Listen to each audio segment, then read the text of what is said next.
This is our Unconstitutional Awakening program.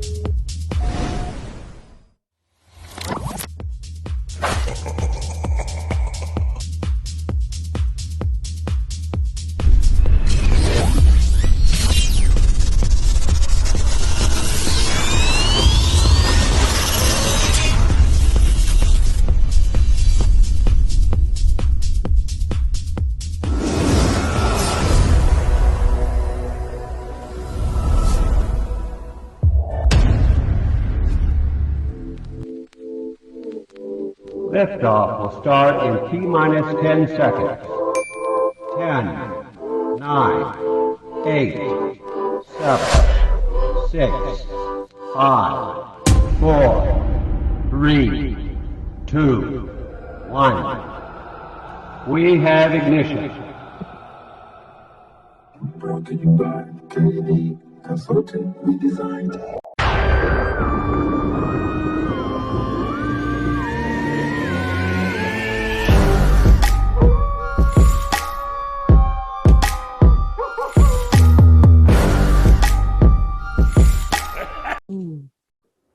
Ahoy there, mateys. It's time to set sail on another episode of Unconstitutional Awakening.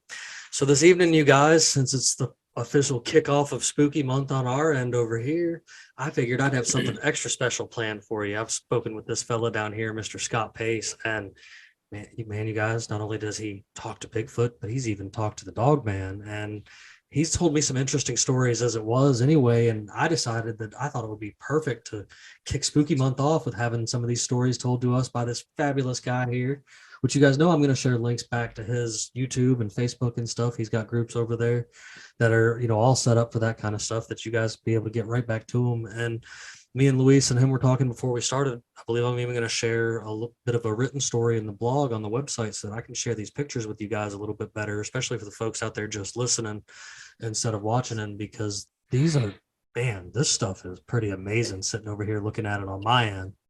So before we get too far into things, I got to give all the shout outs that I need to give out to the people that care about us and keep this whole thing going, man. All those folks out there giving us the love over there at unconstitutionalawakening.com, where you can find links back to watch us everywhere on Rumble, Odyssey, and BitChute, which we thank you guys, and everywhere that you can listen to us.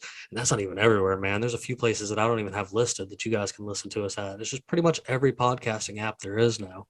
And as well as the website. You can find links back to our sweet merch that we've got for Unconstitutional Awakening, as well as our awesome sponsors, Kirk Elliott, Peachy Key Creations, Ammo Can, and Brett Pike with Classical Learner. You guys know how to find all that great stuff. It's over there at Unconstitutional Awakening. And, we look forward to interacting and stuff, man. We've got all good stuff going on over there for the hosts. Some of the hosts are bringing up some new stuff in the podcast and more section. And, we're just doing all kinds of great things with that and trying to bring these great stories like this, man. Like I don't like to be a one-hit wonder. I don't want to talk about doom and gloom. And since it's spooky season, it's time to talk about Bigfoot and Dogman. So let's start off with Luis. How are you doing this evening, sir? Doing well. It's finding interesting information, and I'm here to discover unknown things that I am very fascinated by. So excited to learn more. That's right. That's great. Great. And then Mr. Scott Pace, how are you doing this evening? I'm doing great. Thank you so much. I appreciate you guys having me. Yes, sir. No, I mean, I've always been big into Bigfoot lore, and my friends over there at the Reality Czars had me as a part of their Bigfoot documentary, and that's actually how they connected me to you, because they said they had spoke with you as well during the workings of that, and I was like, well, I got to talk to this fella as well, because that's right up my alley. Well, thank you. I appreciate it. Yeah, we've had some crazy things that happen here in Louisiana, and so what some people know is we have a creature here called the rougarou, that we call that, and that's actually like a wolf man or a dog man. And then also we have the people call to refer to like the swamp ape or Bigfoot. And those two beings or creatures are very, very prominent here in Louisiana. Yeah, I mean, there's definitely plenty of stories coming out of that area for both. The swamp ape, skunk ape is what we call it over here in Georgia, because I'm just a couple states over from you. We hear about them down here quite a bit too. Not so much the Dogman, and that is extra fascinating to me too. Like I'm excited to get into this. So like to kick it right off. Let's could you familiarize us with yourself a little bit? Tell us a little bit about yourself.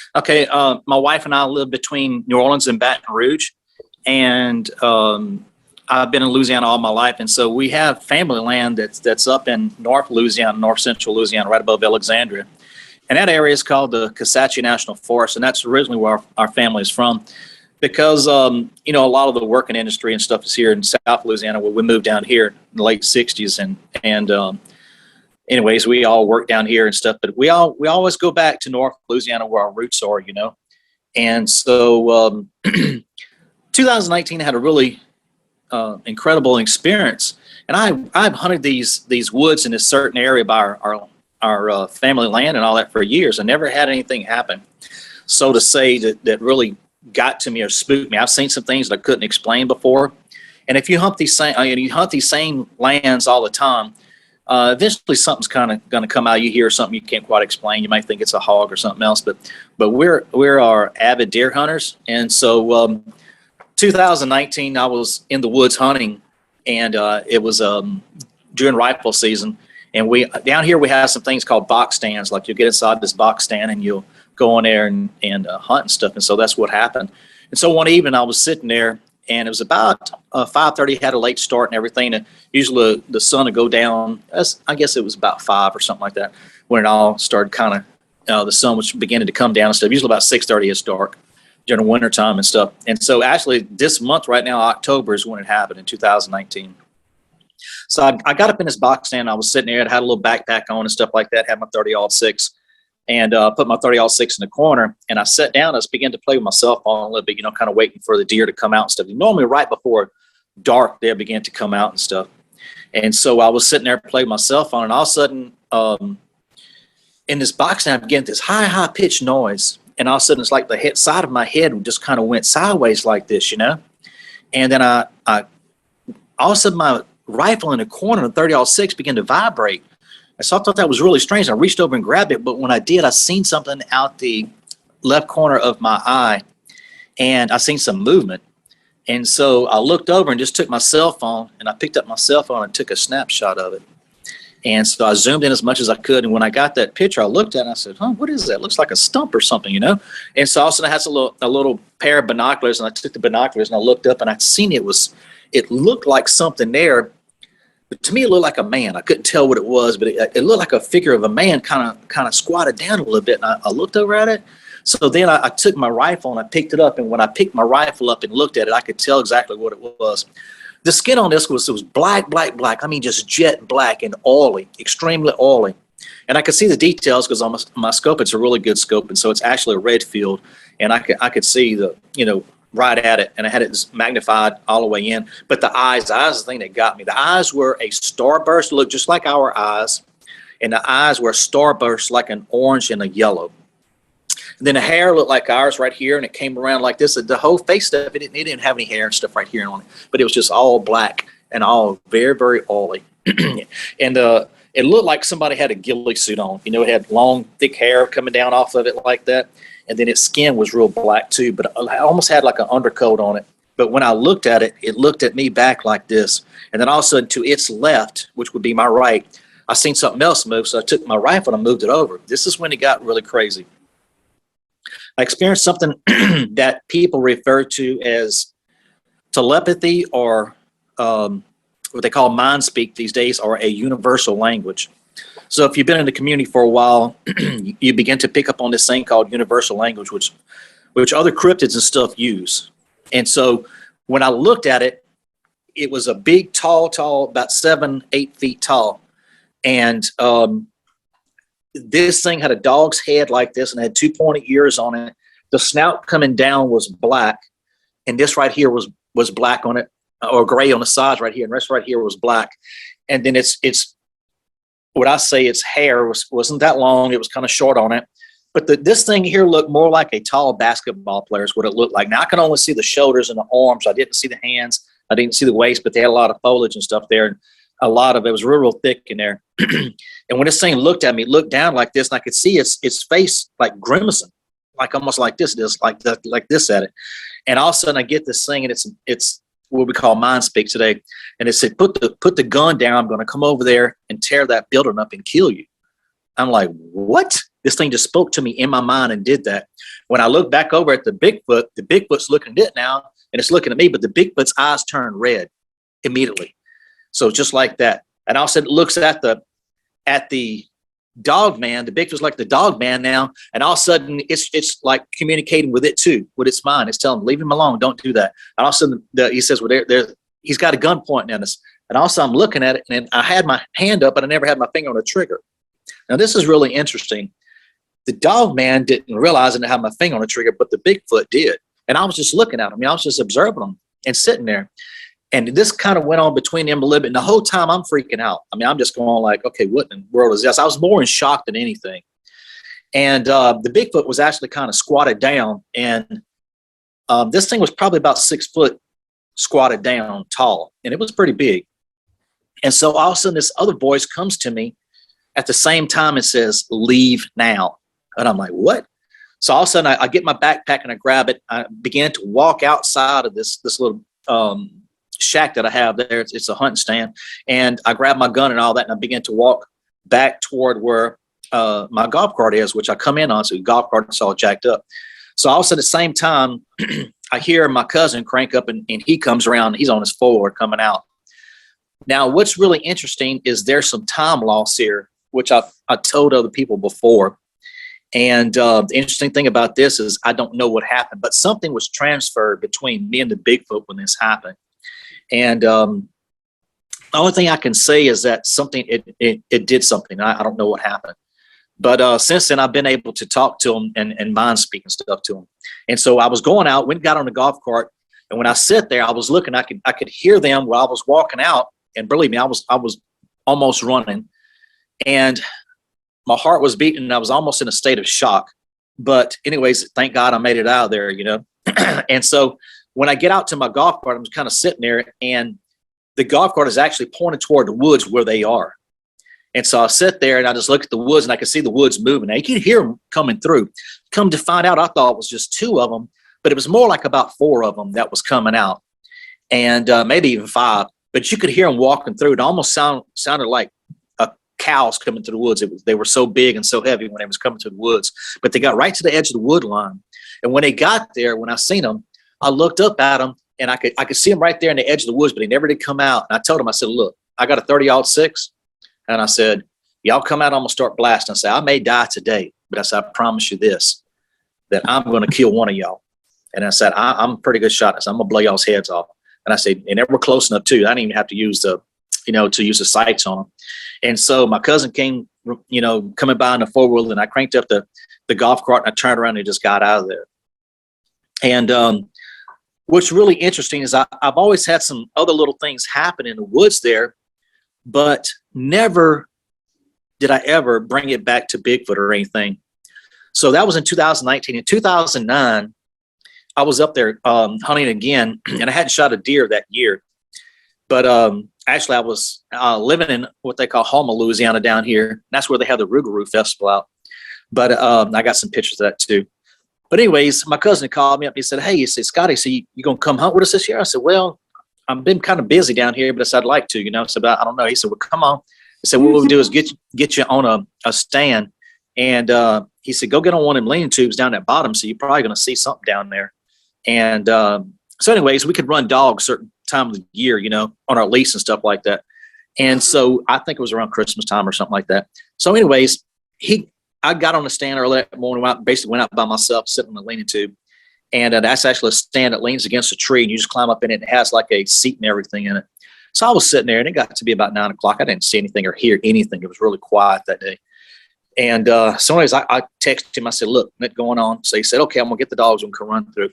So all of a sudden, I hear him come up, and the dogs are following him. You run through the woods with him, everything. He's on the 4-wheel, and he gets off, and he starts making what they call a drive. So all of a sudden, he starts coming through with the dogs, and they're coming right at me. I said, oh, yeah. So I'm ready. I got my 30-06. I'm in this leaning tube. And all of a sudden, I hear them turn a little bit. So I said, well, they're kind of going uphill a little bit. Let me get out of this leaning tube. So I got out of the leaning tube, started going to where they were. And on the edge of our lease right there, there's a what they call a fire break, and there's a road. So I start walking this road, just standing there looking.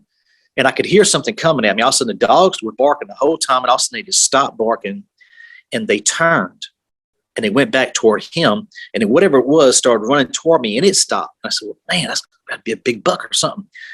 So at the bottom of this hill where I'm at, there's a bottom down there, and there's actually a creek that goes through right there. So I start walking down toward this creek, and all of a sudden I see this kind of unusual area.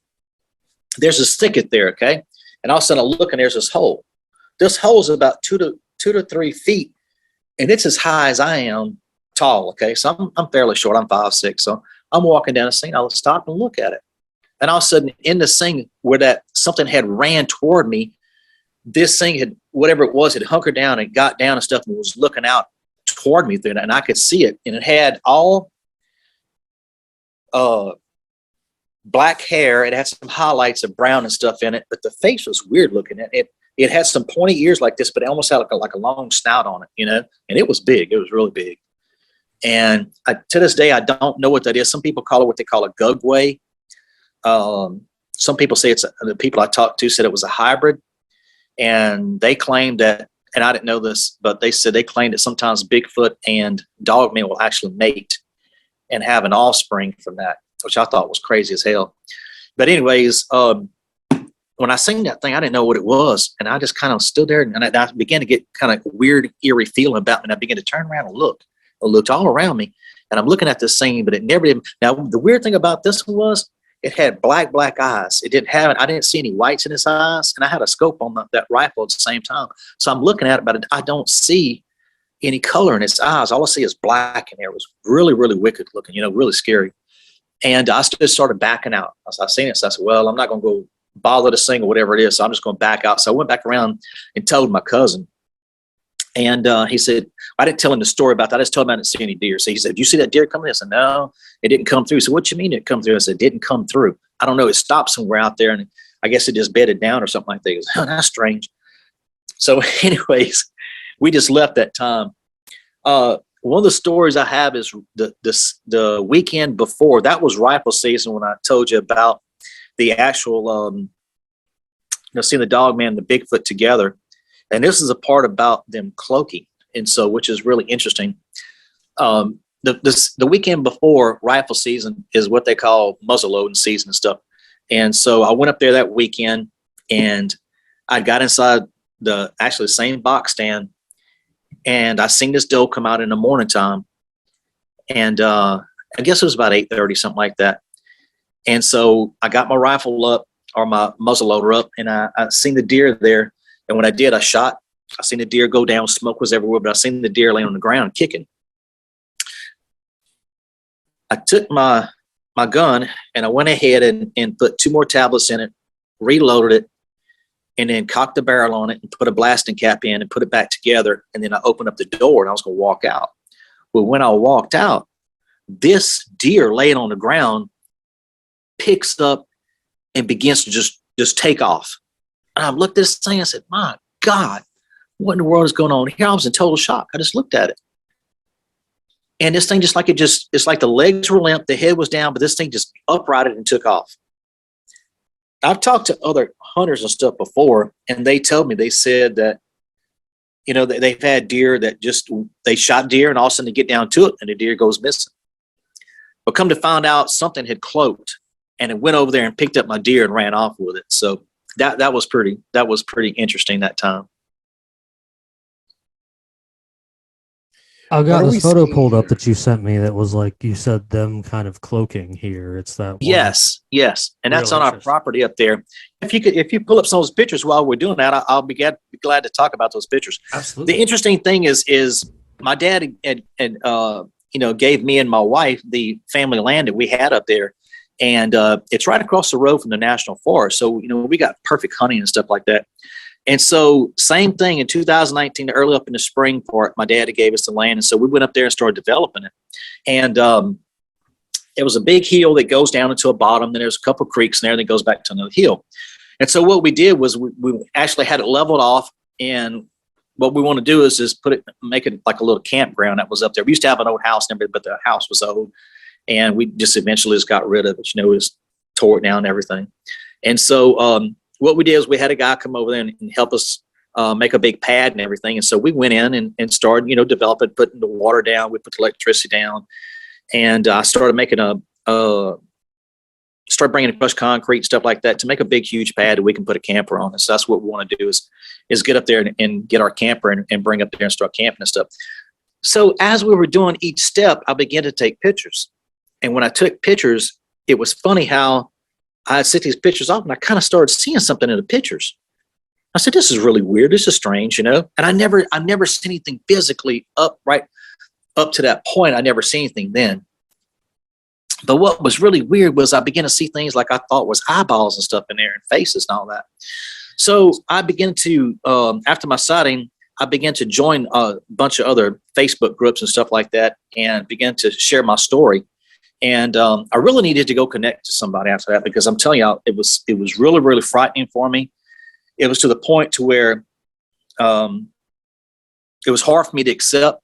One thing I want to tell y'all is that my wife and I are both born again Christians. Okay, so we're, we go to church and stuff like that. We've been involved in church and been involved in a mega church and all that. And so, what comes into play is when you start reading the Bible and you come up with these things, you never talk about these things in church. None of these things ever comes up in church. And so there's a faith factor that comes in right there. And did God really create these things? Or this thing is a demon, or what is it, or something like that, But come to find out, God made all kinds of things, And in the beginning of time, they don't state all these things, but sometimes the Bible refers to these things as beasts. And so I wanted to throw that in there. And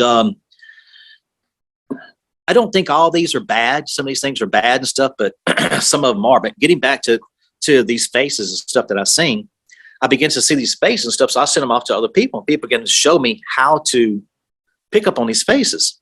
That's why if you have a story, something, that's why it's really good to get involved in some of these Facebook groups. And you may go through 5 or 6 of them that's not for you, but eventually you're going to find some that people are not so ugly. They don't have trolls and stuff in them that really want to hear your story and are able to help you cope with things. And that's what happened to me. I've got about 10 people that were core people that really, really helped me out to this day. I'm just best friends with now. I love their stories. I tell them stories and things that's going on in my life and stuff like that. But anyways, I began to send these pictures to them. They'd send them back to me and start circling them and stuff like that. And they have an app that's on your phone or iPhone or whatever. And they would bring them out, and they would put the little dots and eyes and stuff for me. I said, my God, man, this is crazy. And so I said, all this stuff was around me. I never did see it. Never did see these things like this. But one time I was over there snapping pictures, and I had my iPhone, and when I was taking the pictures in a certain area we had done, showing our development, our progress, stuff like that, all of a sudden this flash comes across in front of my screen on my phone. I'm like, what the heck was this? Now my iPhone, if you put the picture forward, it shakes all the time. And then when you put it back towards yourself, it doesn't do anything. So I've actually sent that off to a guy that's a director, and he said, I've never seen anything like that before. And so they're able to manipulate a lot of things, So there's things called mind speak that's there. And then there's also other things like what's being called zapped. And so I've had that happen to me before, where they've zapped me before and actually made me sick and stuff like that, on the point where you almost immobile is what it was. And this time they just ran in front of it and actually did something to my phone to make the picture shake and stuff like that.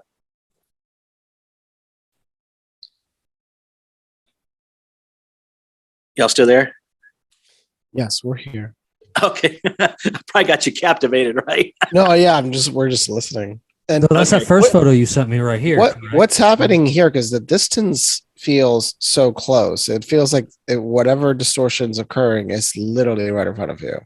It is. It's right in front of me. And y'all, this is what's amazing about the cloaking part is they can be right next to you and you never know it. And so one of the stories I have about that is I got surrounded by them before, and I was in a leaning tube hunting, and I could hear something walking but never could see them. They were right there on top of me, and it was like they were right next to me, and I still couldn't see them no matter what. They had 3 of them come around me, and it was right next to me. But yeah, if you can tell on each side of the picture that's there, one side is clear, the other side is clear, and in the middle it's kind of distorted. And that's what it does. It does that to your your little hunting box you were telling us about. Yeah, the hunting stand. I should have a picture of that right there too, and you'll see how thick it is in there. And we got it pulled up now too. Actually, the little box, the little hunting box that you got. yeah, okay. And so you can see how thick it it is and stuff in there. So getting back to that area and stuff. So this is where people say, well, do they ever follow you home? So I've got a story about that too. Okay. Yes, they do follow you home. Now, like I said, whenever I locked eyes with this thing, something happened. And I can't tell you what happened, but something transferred supernatural between me and the Bigfoot there. And I can't explain it. I don't know. But anyways, I hear them mind speak, and they still mind speak to me now. But it's not like they do it every day and they come and, carry conversation on to you. But some things I'll get into in just a second with y'all is questions that I've asked for them, But well, I'll go ahead and tell you some of that stuff. So anyways, I begin to ask them, okay, when they come and talk to me and stuff. But what happened was in 2020, I'll come on. I had a rough week at work and everything. So I was just sitting in my recliner drinking a cup of coffee on a Saturday morning. All of a sudden, the same thing. I get this high pitched noise, and my head's kind of going sideways like this, And all of a sudden, I feel this presence, but I don't see anything. And this presence, like it's right there next to me, and my recliner's right next to a window, but it's nothing there, And it began to ask me. It said, "Why did you come and tear up our land?" Or why'd you come and tear up our home? And what happened was we have a lease. And so they came in, and you can see how thick it was at the time. But they came in and they started cutting all the trees down, and they began to go in and clear everything, okay? And basically destroyed everything that was there. Well, come to find out, that was their home. And so that's where they lived at, been there for years and stuff. And so that's what he asked me. I say he, it had like a male type tone to it and stuff. But it asked me, it said, "Why did y'all come over there and tear up my home or our home?" I said, well, first of all, I didn't start talking to her like they're talking to me. This is how it all began, the mind speak thing. And I told him, I said, look, I said, I don't live there. We don't live on that land. We pay to go and hunt that land. I said, whenever we come in, you'll see us go in. We only shoot deer. We only shoot hogs that are up there in that area. And I said, we retrieve our game and then we leave out of there. I said, well, you don't only see us there a few times a year, and mostly in the wintertime. You may see us there in the summertime a little bit to clean up and get our trails ready, but that's it. And it's almost like I felt like there was a spirit of depression that came over, the Bigfoot that was there, and it turned, and like I was almost like I could see it. It was in my mind, but I couldn't see it. It's like it wasn't visible there, and it turned off. But that was basically how all the mind speak and everything started. And so, yes, they do follow you home. And some pretty cool things, how they look out for you and stuff like that. I'll tell you, this one story is really funny, is that these guys came over to cut our grass. And so my mom lives on my property. She lives on one side of the property. I live on the other side of the property. And what we do is we'll take turns paying for them to cut our grass and stuff for us. And so anyways, these guys who went across the street, cut the grass, and they came back, and they sit there and got them like a water or something like that. And they was drinking and talking about their little trailer and their truck and all that. And then all of a sudden they got up and they started cutting grass and all that again. One guy was weed eating and all that. And the other guy was cutting the grass. All of a sudden a lawnmower stops. So I walk over there to them to see what's going on. I said, man, what's going on? They said, we think the lawnmower blew up. I said, that lawnmower that blew up. I said, I didn't hear a pop or anything. He said, let me go check it out with you. So I went over in my little shop and I got a jumper wire, and he lifted the seat up, and I went straight to the little solenoid on there, and I hit it. And anyways, when I put it on there, the engine started turning off. I said, well, nah, this thing's not blowing. I said, where's your fuses on this thing? Let's look at it and see. So right when we started looking at the fuses, I felt one of them walk up, and they said, we did it. I'm like, what? So I didn't say anything to these two guys who cut grass. I didn't say anything. So I said, okay. So I went in my shop and got some fuses and brought them back and put them in a lawnmower for them, where they cranked up, started going again. And it said, call your mom. So anyways, I called my mom, said, hey, Mom. I said, it just came to me. Said, did you pay them already? She said, yeah, I already paid them. I said, oh, I'll be darned. I said, oh, I paid them too. She goes, oh, no. She goes, we got to dig out to cut our grass for free next time. We didn't give them the money and everything. I said, well, don't worry about it. So we'll talk to them and everything. So we did. So that's one of the ways they look out for you, which is really interesting. What? And that's how far I've come since 2019 with them, and it's 22 now. So what more can you tell us about Dogman? Dogman. Okay, let's go on Dogman for a little while. So another story I have about Dogman was that when we did the pad and everything and put it down, I was over there and they just put all the red clay down and everything. So you being in Georgia, you know about that. So when the rain comes, it'll wash it all off, right? So I went and got 2 big old bags of seed, and I had a little push behind cedar, and I filled that thing up and I started walking with it and pushing back. And it was right at dark on a Sunday evening. All of a sudden I hear this thing, and it sounds like a big old deer that's coming across the national forest. And so the national forest is higher than our land. And I see it coming across this big hill across there, and it goes down into like a little low area. It's almost like a little swampy area. Then it comes out of that area and jumps the road, completely jumps the road that's there. And that's a 1-lane road. And I see this thing coming toward our property. Then it goes down into the bottom where my land is, and all of a sudden it comes right back up. And this thing, y'all, I'm telling you, this thing was probably, my God, 7-8 feet long, something like that. But it was black, all black. And this thing ran right at the edge of the wood line, and it stood like a big wolf and just hunkered down. And when it hunkered down, it sit there and looked at me, you know. And at the same time, my cousin, they turned in a road that was where I was right next to our property. And so it was looking at the truck and looking back at me at the same time. But I kind of just got mad at it because I seen it, because they never did try to come attack me or anything, but just sitting there looking at me. So I threw the cedar over and just walked back toward where they were. And I was that time I was staying with my cousin next door, and just went over there in the evening. The Dogman and the Rougarou, in our area they call it a Rougarou. That's French. The Rougarou actually is a female, and so you have a female and you have a male, and then the male is called the loup-garou or the loup-garou. I can't remember the word. Maybe loup-garou, and what it is it's like a female dog. It says dog. It's like a dog man. Is exactly what it comes out to be. But if you know somebody's French, they can tell you that. But what's really interesting is that I used to work with this guy, and he was actually from Africa, Burkina Faso. And so he spoke French and all that. So I asked him about that. He's the one that explained that to me. And I never knew that. I never even put that together. But anyways, I asked him about that. I said, do they have these in your area? He said, yeah, they have that. I said, what about this Bigfoot? I showed him a picture of these things. And he said, no, those are more in the Congo. I said, you got to be kidding. He said, no. He said, those and the gorillas actually fight together. What's interesting is you never hear any stories come out of Africa. I've never heard any stories come out of Africa before. But yeah, he said that in those countries that they fight against the locals fight against these creatures, is what you're saying? Yes, and the gorillas, they fight against them. Yes, they do. Which is really, really interesting. You know, I thought that was amazing to hear that story, you know. But I've never heard any stories come out of Africa before at all.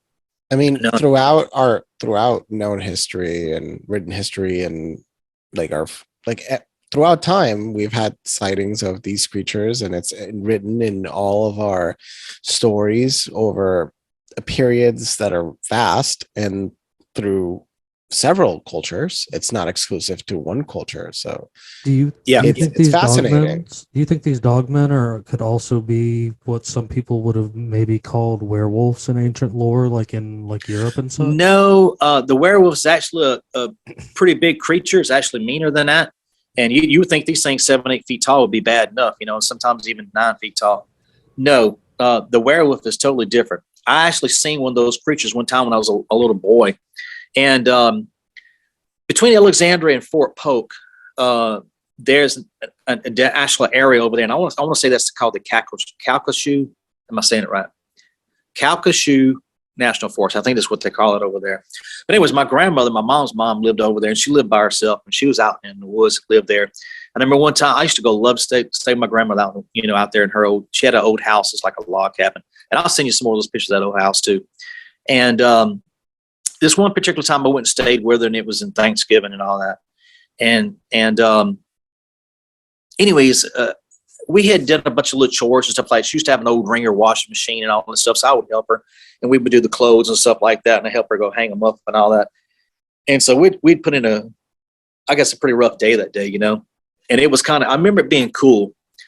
And, they used to have what they call open range. Y'all remember how they used to have open range where cattle would come around and you hear these cowbells and stuff like that? Yes, I do. I know exactly what you're talking about. Okay, so they used to have that a long time ago. And so she had an old rickety fence that was around her yard and stuff like that.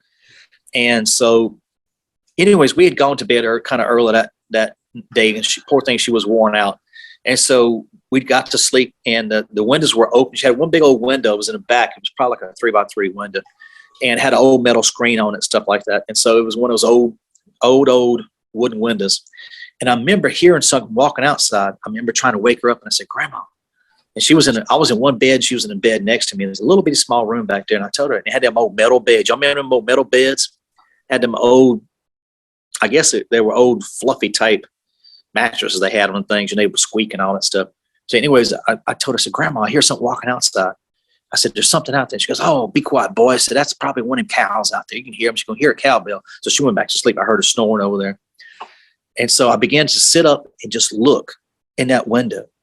And all of a sudden, this creature comes over in front of it. And y'all, I'm telling you, this thing was huge. It scooped down and looked inside the window like this and was looking all around like that. And I remember this huge head, just this big old huge head. And I'll try to send you a picture of that if I can find it in a way I have it. But anyways, over somewhere in England, there's supposed to be the head of a werewolf. It's an actual werewolf. And these things can get huge, man. I'm telling you, when they say get huge, they can get 12, 14, 15 feet tall. They're really, really big. It's hard for us to comprehend these type of things. But this thing was so big. This old house set up off the ground about 3 foot. And this thing had to squat down, was looking at his head almost filled up the entire window. And it was just looking in like this. It's hard to imagine some head that would be 2 foot wide, much less 2.5 feet wide. And it was more boxy. This head was more boxy like this. It looked more like a hyena than a how you got a coyote or wolf? Yeah. There's different types. Okay. So this one right here looked more like a hyena type looking thing. Is what it looked like. In the stuff that I have pulled up that's about like Dogman and Rougarou and stuff, it seems that it's a tad bit more combative, but it seems to be roughly around the same size as Bigfoot's as well, and runs around in a lot of the same areas from the things that I'm reading. And so yes. do you think it's quite possible that maybe some of these negative experiences people have with what they consider Bigfoot might have actually been Dogman and they were just mistaken, since he seems to be more combative? This when you used to get into details, you start asking people about these details of what they saw. Did you see something? Did you see something like the head is really important? Did it look like a wolf? Did it look like a coyote? Did it look like a baboon? Did it look like an ape? Did it look like a person? Now, this is a funny thing. The one I seen looked more human than it looked like an ape. And his skin was real greasy on it. It was real oily. But it looked just like a black person, like a person from, say, I don't know if you can see this or not, but there's this Type 3 Dogman on this Dogman website that I have. The picture's I'm going to try to pull the picture up because the picture's kind of small. But, yeah. There's something on my screen. Let's see. Got it. Yeah. Okay. Here we go. Okay. I'm sorry. It's, yeah, go ahead. Pull it up where I can look at it. Yeah. My bad. Hang on. Let me readjust real quick. That's all good. It seemed, and this is a terrible picture, it seems, but it seems that like this one looks more man-like than the other one that was on the other picture that it was beside. Like it has more like semi-dog face, but it's very gorilla. Right. Shaped. Yes, sir. That right there they call a hybrid. Okay. All right. So you have the body of a person or a man, and then you have the head of a dog, which is really kind of weird. Now, a lot of them don't have that. They have the hawks, or you have like a regular, the canine like type dog man. Yes. They look right more there. like this That picture is on the a other dog side man here. right there. Yeah, that is it. Then the other dog man is what they call a hybrid, or we call a Type 3. That's right there, which you have the head of a dog and then the body of a person or an ape or something like that. Yeah. Yeah.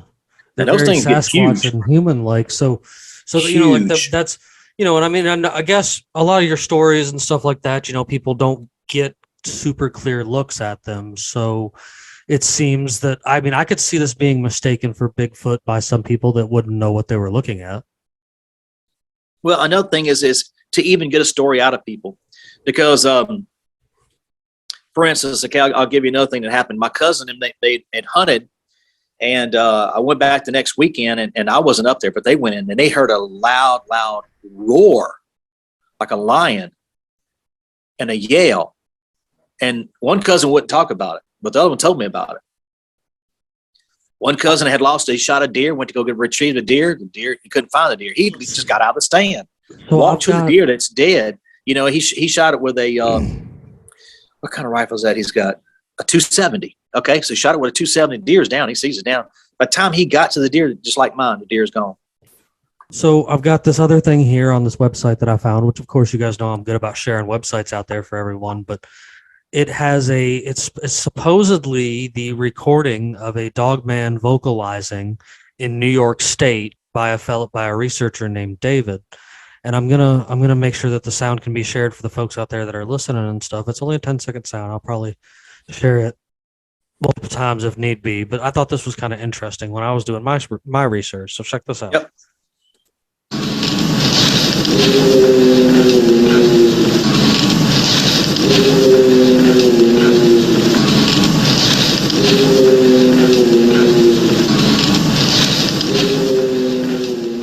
It's a very faint, like low roar that you can hear. It also sounds like they repeated the pattern. So it was a one sound repeated over and over. Yeah, so that you can clearly hear it.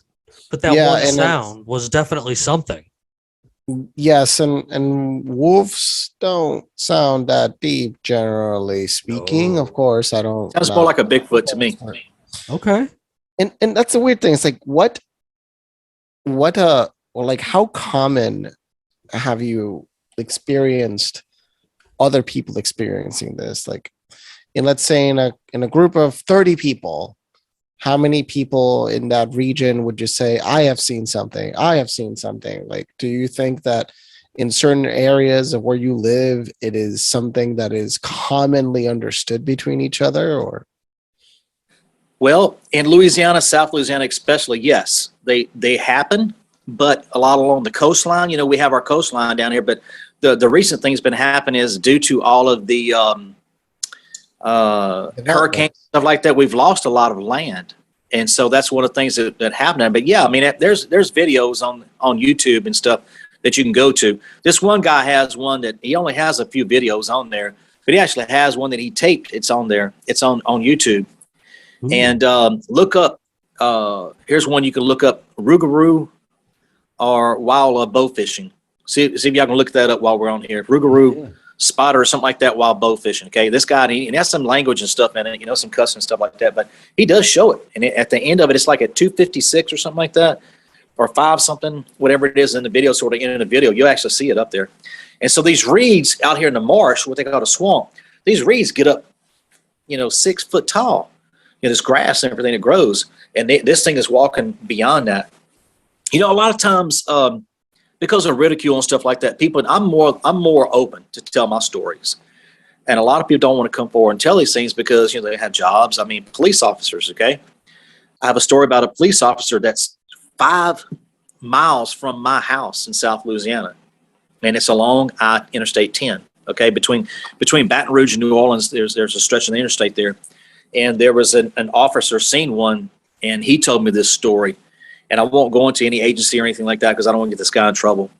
But I actually seen him at a business, and a friend of mine who's also seen him behind his house. And we're talking about Bigfoot, okay? Not Dogman, but Bigfoot. And so he told me a story. So he was doing a detail. They had a construction site. He was at this detail, and they were rebuilding some stuff there and everything, and they didn't want anybody to come in to mess with the site or steal equipment and stuff over there. So they had the police go there every night and do a watch and stuff like that. And it was kind of political, the way it was going on and everything. So anyway, this guy's sitting there, and he's in his cruiser, and all of a sudden he's sitting there messing with his computer and stuff like that, doing some reports and all. And all of a sudden he feels something looking at him. And he turns and looks, and there's this 8-9 foot black guy that's sitting there, huge, buck ass naked, standing there looking at him. He said he knew it was a male. Okay, so you're gonna know it's a male because this guy he's hairy, he's huge. He said this thing had to weigh at least 500 pounds. He said the muscles on this thing were incredible. But he said when this thing looked at him, it looked at him like this, and it turned and just ran through the brush and the swamp and all that. And he said it was like it was nothing for this guy to this creature to run through all this stuff. And that was it. That's all he told me. He gave me more details and everything. I tried to talk to him, but he just left. He wouldn't talk to me more about that. So there's ridicule and stuff like that. People's jobs are on the line in certain places. There are some people where I work at, I tell them some of the story, but I'll show them pictures and stuff like that, but I don't go into great detail and stuff. I'd like to talk to you about another thing too that happened that's pretty interesting, which I put a picture up there, and how they cloak and all that, how they can do it. I started right after my sighting. I began to go buy books about these things. I went into research mode immediately. So I began to buy other people's books, read them, find out what kind of experiences they had, because I wanted to find out everything about this stuff, right? And so this one guy, I picked up his books and bought both of them and read them. And his name is Jack Kawani Lapsaritis. And so he mostly taught me how to approach them. If they're in your area, how do you approach them, what you do with them and everything, and how not to offend them, because I didn't want to offend them. They weren't going away and I was there. Okay. So one of the things is when you me being a Christian and stuff, I always bring a little Bible and stuff like that in the woods with me, and I would read and stuff like that. They love for you to read the Bible and stuff like that. They love all that stuff. So I think they're a race of people myself. And when I would read my Bible and stuff like that, it's like they were around, they would listen to the stuff, But anyways, one of the things when you first go in is let them know you're coming in. Say, look, I know I'm here. I'm not here to hurt your family. I don't want you to hurt me.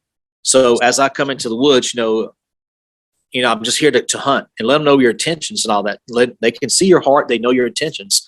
So once you go into the woods, let them know what your intentions are. I'm just here to shoot a hog or a deer. And once I retrieve my meat and stuff like that, I'm going to get the deer. I'm going to get out. I won't see you no more. Okay. So I'm not here to hurt your family, because they actually run around in what they call family units or clans. Now, the dogmen have their clans, which they sound like coyotes and all that stuff going off. I've had my cousin call me before at night, say, man, listen to this. They're right behind the house. And they were cutting up bad. They were all kinds of weird noises like this behind there. They were cutting up crazy. They howl and do all kinds of stuff.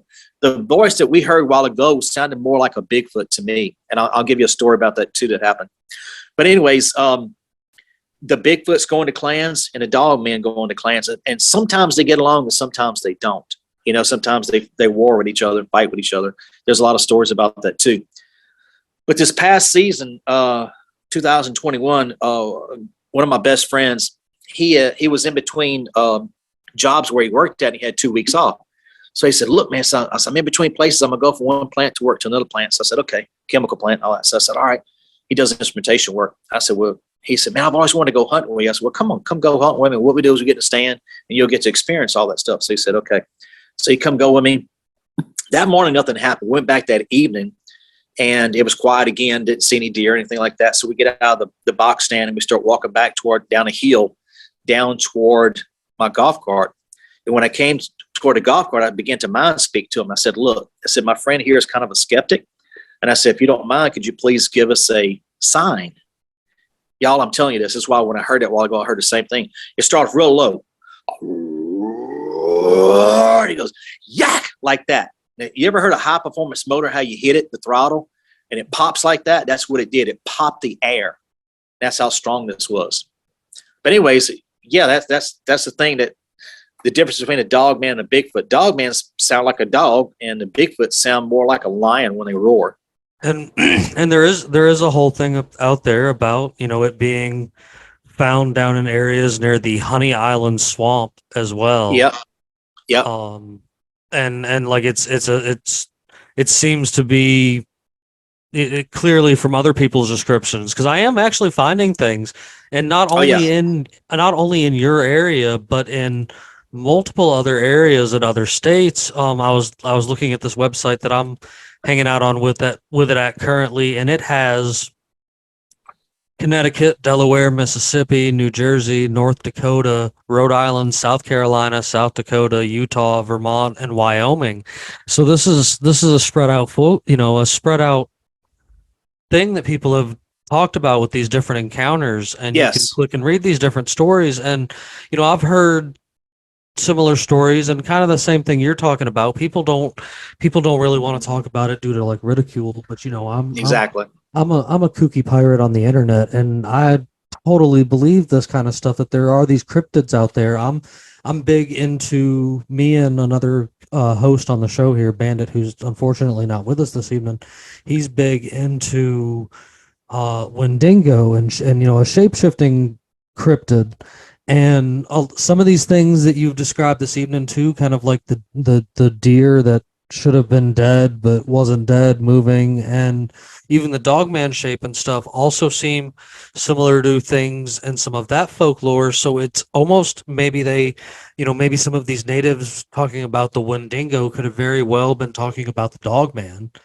And it's quite interesting to hear these correlations, because I've heard some of these type stories and other lore from other places, and the Rougarou itself even dates way back into like ancient, like not ancient, but like old timey France. When we're talking like vampires and stuff like that, the Rougarou was in that area, was something to be said and seen in that area as well.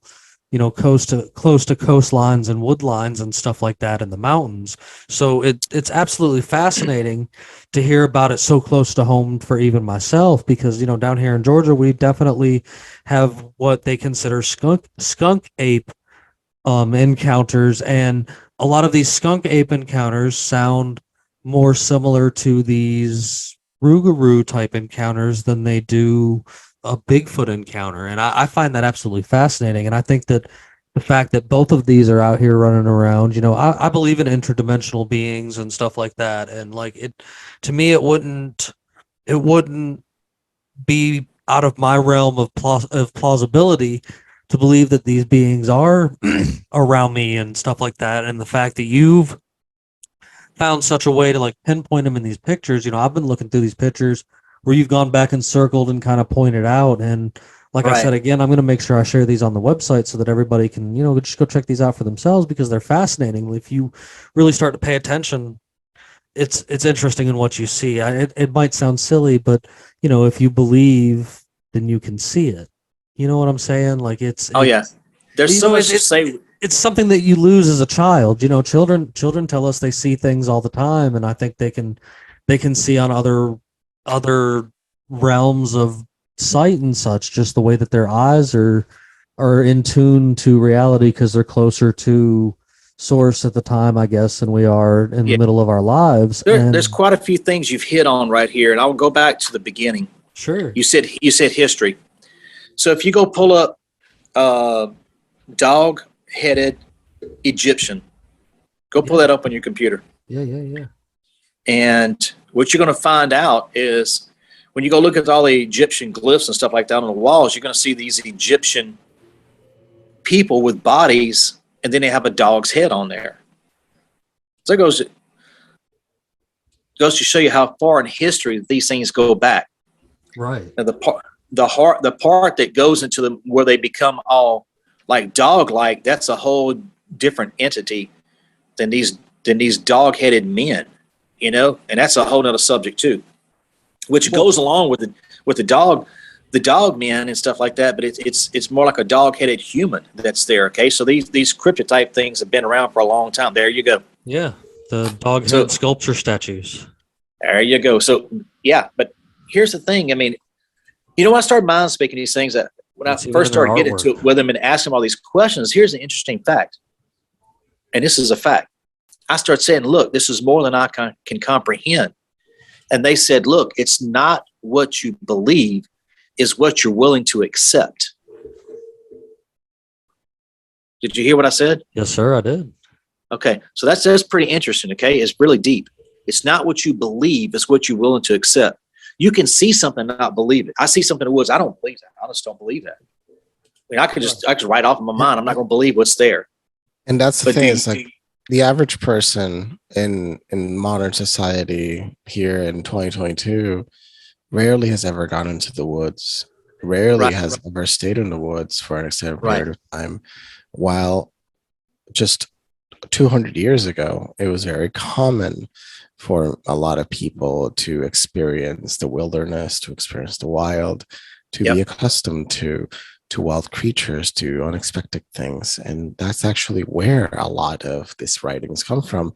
If you look at the origins of most of the writings from the 1500s to now, just from that period where there was a lot of already educated people that were sharing their experiences. So the amount of information that was coming out came from even the most like low level, like whatever context people can describe from people that live from the wilderness, from the wild, Right. from other people that could write the stories from their perspective.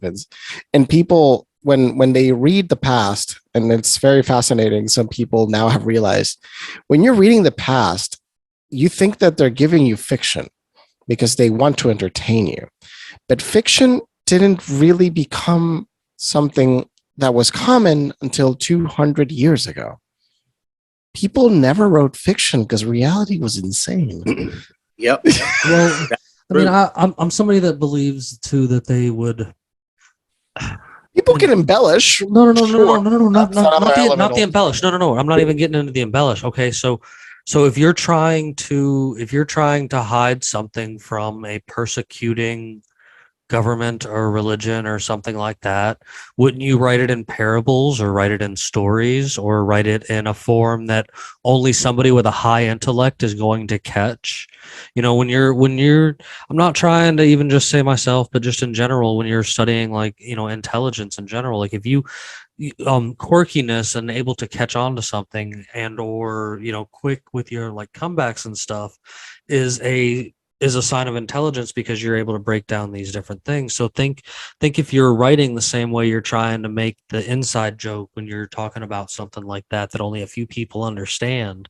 And, you know, if your intellect's on a certain level, like this gets into like Gnostic writings and stuff like that, if you've ever read anything in like the Gnostic realm of things, but they tried to hide from, you know, because let's face it, in some different places at one point in time, Islam's persecuting Jews and Christians persecuting Islam. And there's persecution and elimination of entire religions we'll never even know that existed, but maybe they hid in their writings that, you know, different kinds of stories like the Dogman, like Sasquatch, like anything of these, you know, of these, because I relate the Sasquatch back to a lot of the red-haired giant stories that Native Americans have, and even in other countries and stuff. I think because of the my studies in like the Solomon Islands giants, they're red-headed giants, but they look and such like Bigfoot. So it's I find these correlations in different places all over the world, and I think that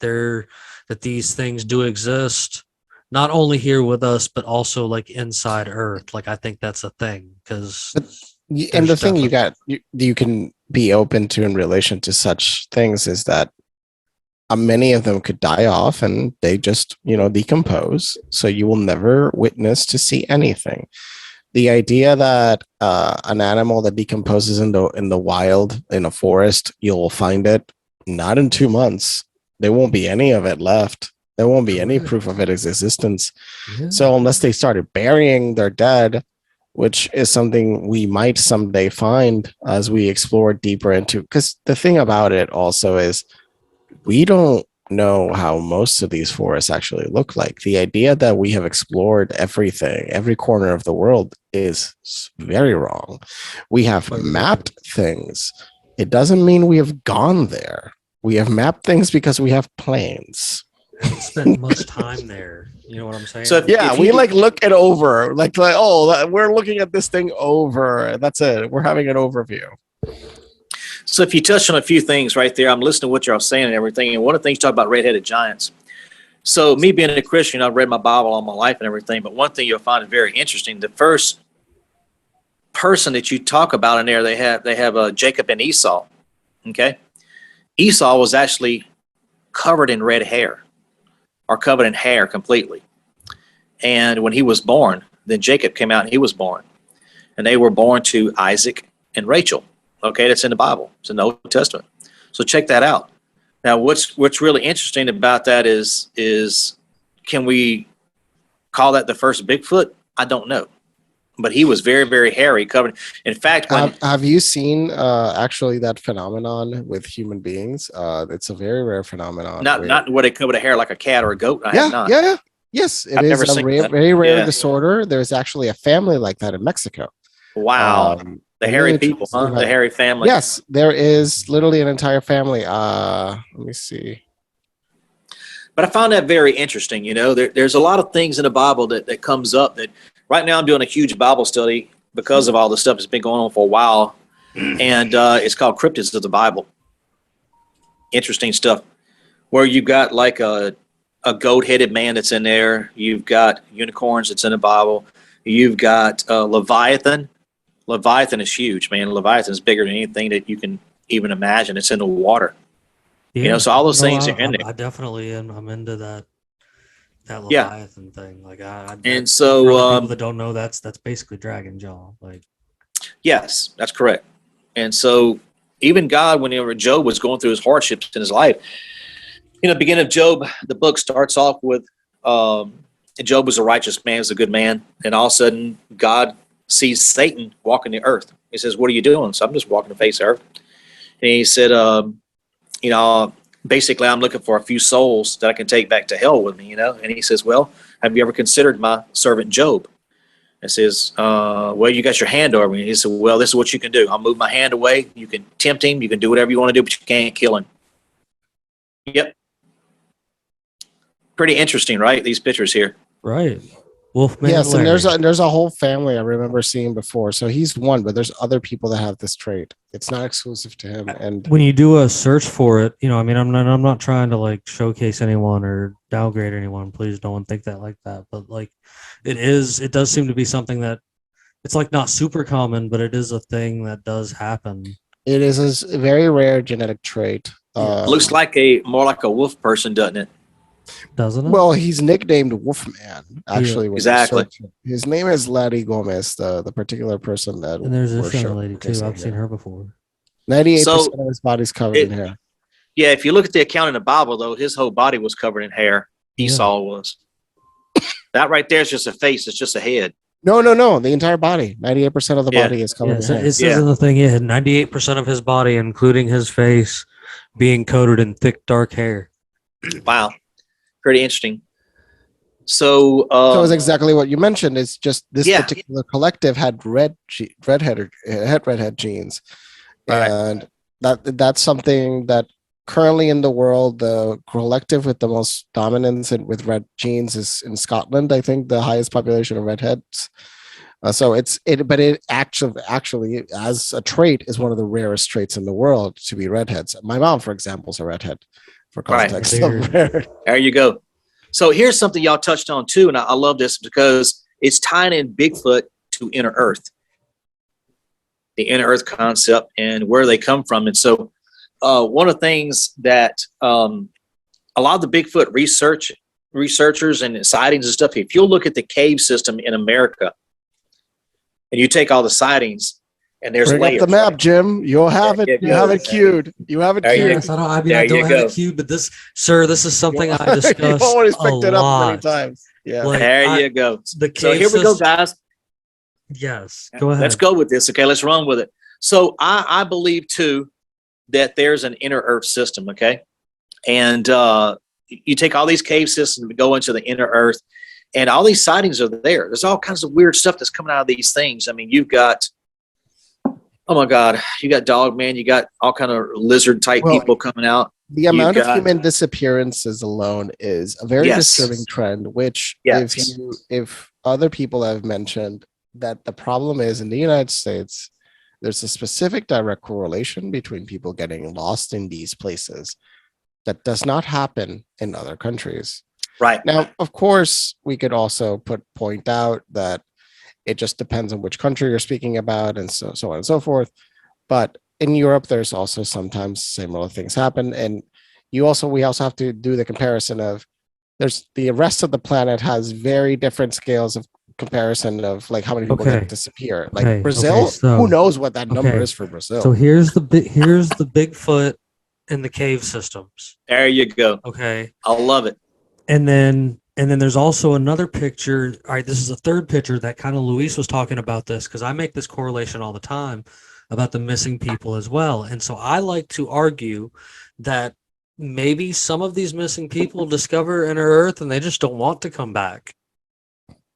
Is hopefully it's that they don't want to come maybe back. Maybe the Bigfoot let them in. I mean, I like to not. I mean, sure. What I'll say is like, look, our even understanding of plate tectonics is so like limited. We just learned that there's earthquake beyond 24 kilometers. We Yes. just learned that a few years ago.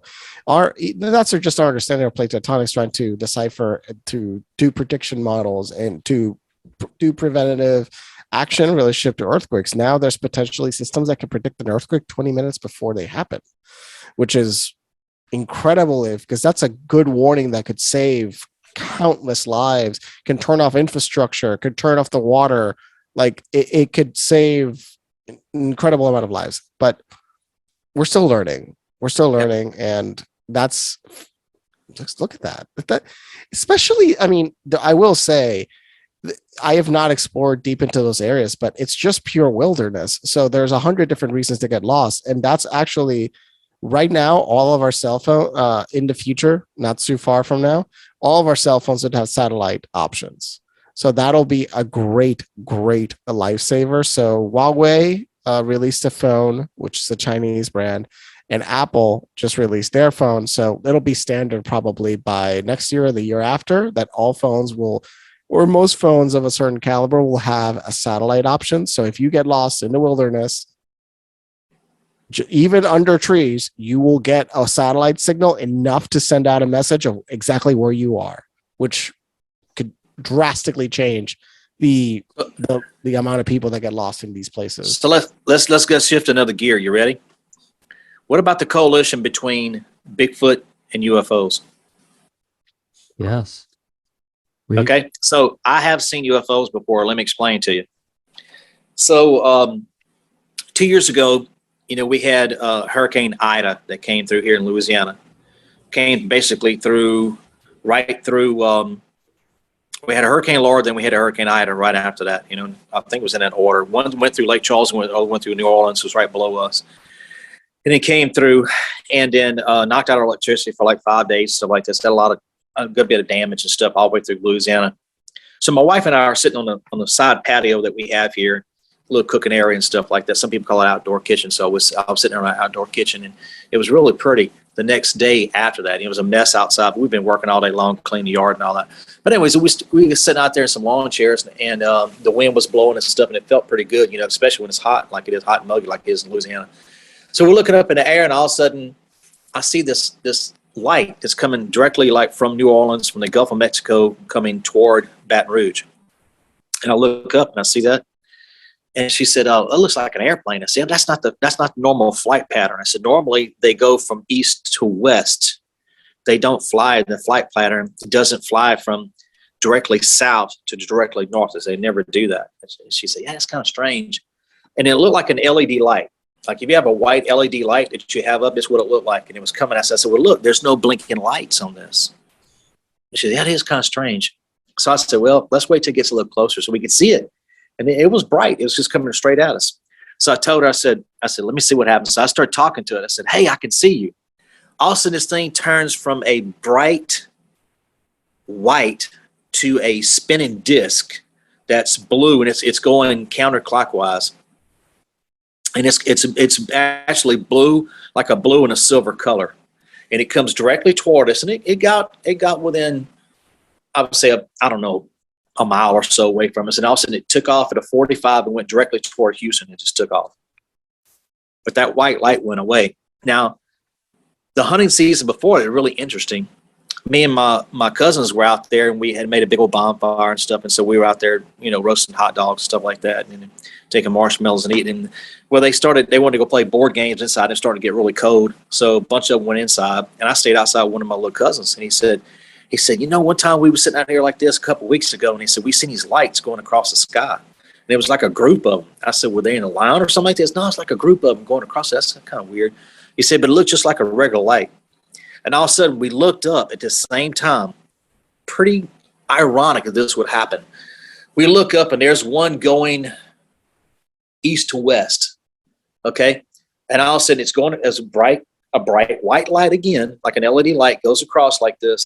And all of a sudden, it's like this disc appears, and it did this. It went in, this thing opened up, and did just like that, and it disappeared like this, just like that. And we seen that.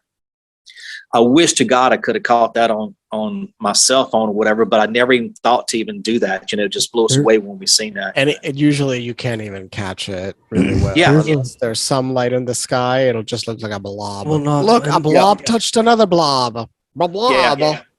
And there does seem to be a lot, when you search online, there actually is a lot of people out there that have a lot of Bigfoot and UFO sightings together. So like, you know, like I personally too believe there's some kind of correlation in there as well. And it seems that it with the UFO thing, man, look, I'll stand behind you 100% on whatever you've seen on that, because I too have UFO visual experiences coming out of the water of a giant lake with 3 other people standing with me. So like we all had this conversation over and over again about why was there a UFO coming out of the lake. And you know, there is some kind of, whether it be, you know, extraterrestrial, inside of Earth, interdimensional, or even the government fucking with me. There is some kind of, there are devices that I believe they do have hidden underneath water. Like there's so much correlation with UFOs and going in and out of water. And to me, I think there's some kind of travel system with these cave systems, and like all of this ties together, you know, Bigfoot, UFOs, the cave systems, the all of it, man. Like there's some truth to all of it out there, because to put these pieces of these puzzles together that are scattered in so many different conspiracies, it's, you know, when you start seeing that correlation, I don't believe in coincidence. So it's like, No. it's like, wait just a minute. I have to back up and go through notes and stuff. Like I'm, you know, it looking like that meme guy where he's all got all the chords and stuff to the pictures and the different directions, and he's like, I've got it all figured out. Like it's you know, it's just it's always been fascinating to me. And I know Luis too. Like me and him were having conversations about this, and I've always been fascinated with Bigfoot and had the roaring experience in North Georgia camping and stuff, you know, like, and you know, it's nothing big or anything like that, and you don't even know really what to attest it to. You just know that it's not what they try to tell you it is, because there's no way to explain unhuman, unanimal like roars when they are just their own. And the thing is, thing. you really just want to walk away when you hear something that terrifying. And a separate point I'll mention is I've never looked into any wildlife photographers mentioning these experiences, because I will say, like, they are at least equipped with the best possible gear for it, but also they might get frightened very easily because they don't have weapons sometimes. I mean, actually, I'm sure some do. The ones that are photographing things like bears, they likely carry rifles. Come on, buddy. I'm in the woods and you have photography equipment. Let's go on an adventure. I mean, I actually would need even an extender to ensure I have range, but otherwise, I would love to explore. So have you guys? Tell me, where do we go, Scott? So here's them. Thing. Here's the thing that'll blow your mind. What if you go in your woods, you have all this expensive equipment, and the batteries go dead? You know what I'm saying? Like the battery just goes dead. Like all of a sudden, just goes dead. So you're sitting here waiting to go. I'll have. You get me? Generator. You get what I'm going? No, I'll have a power generator. So here's the thing. I'll have analog too. I'll have battery. I'll have analog. Analogs don't need battery. So here's another throw at you. All of a sudden your batteries go dead. What do you do?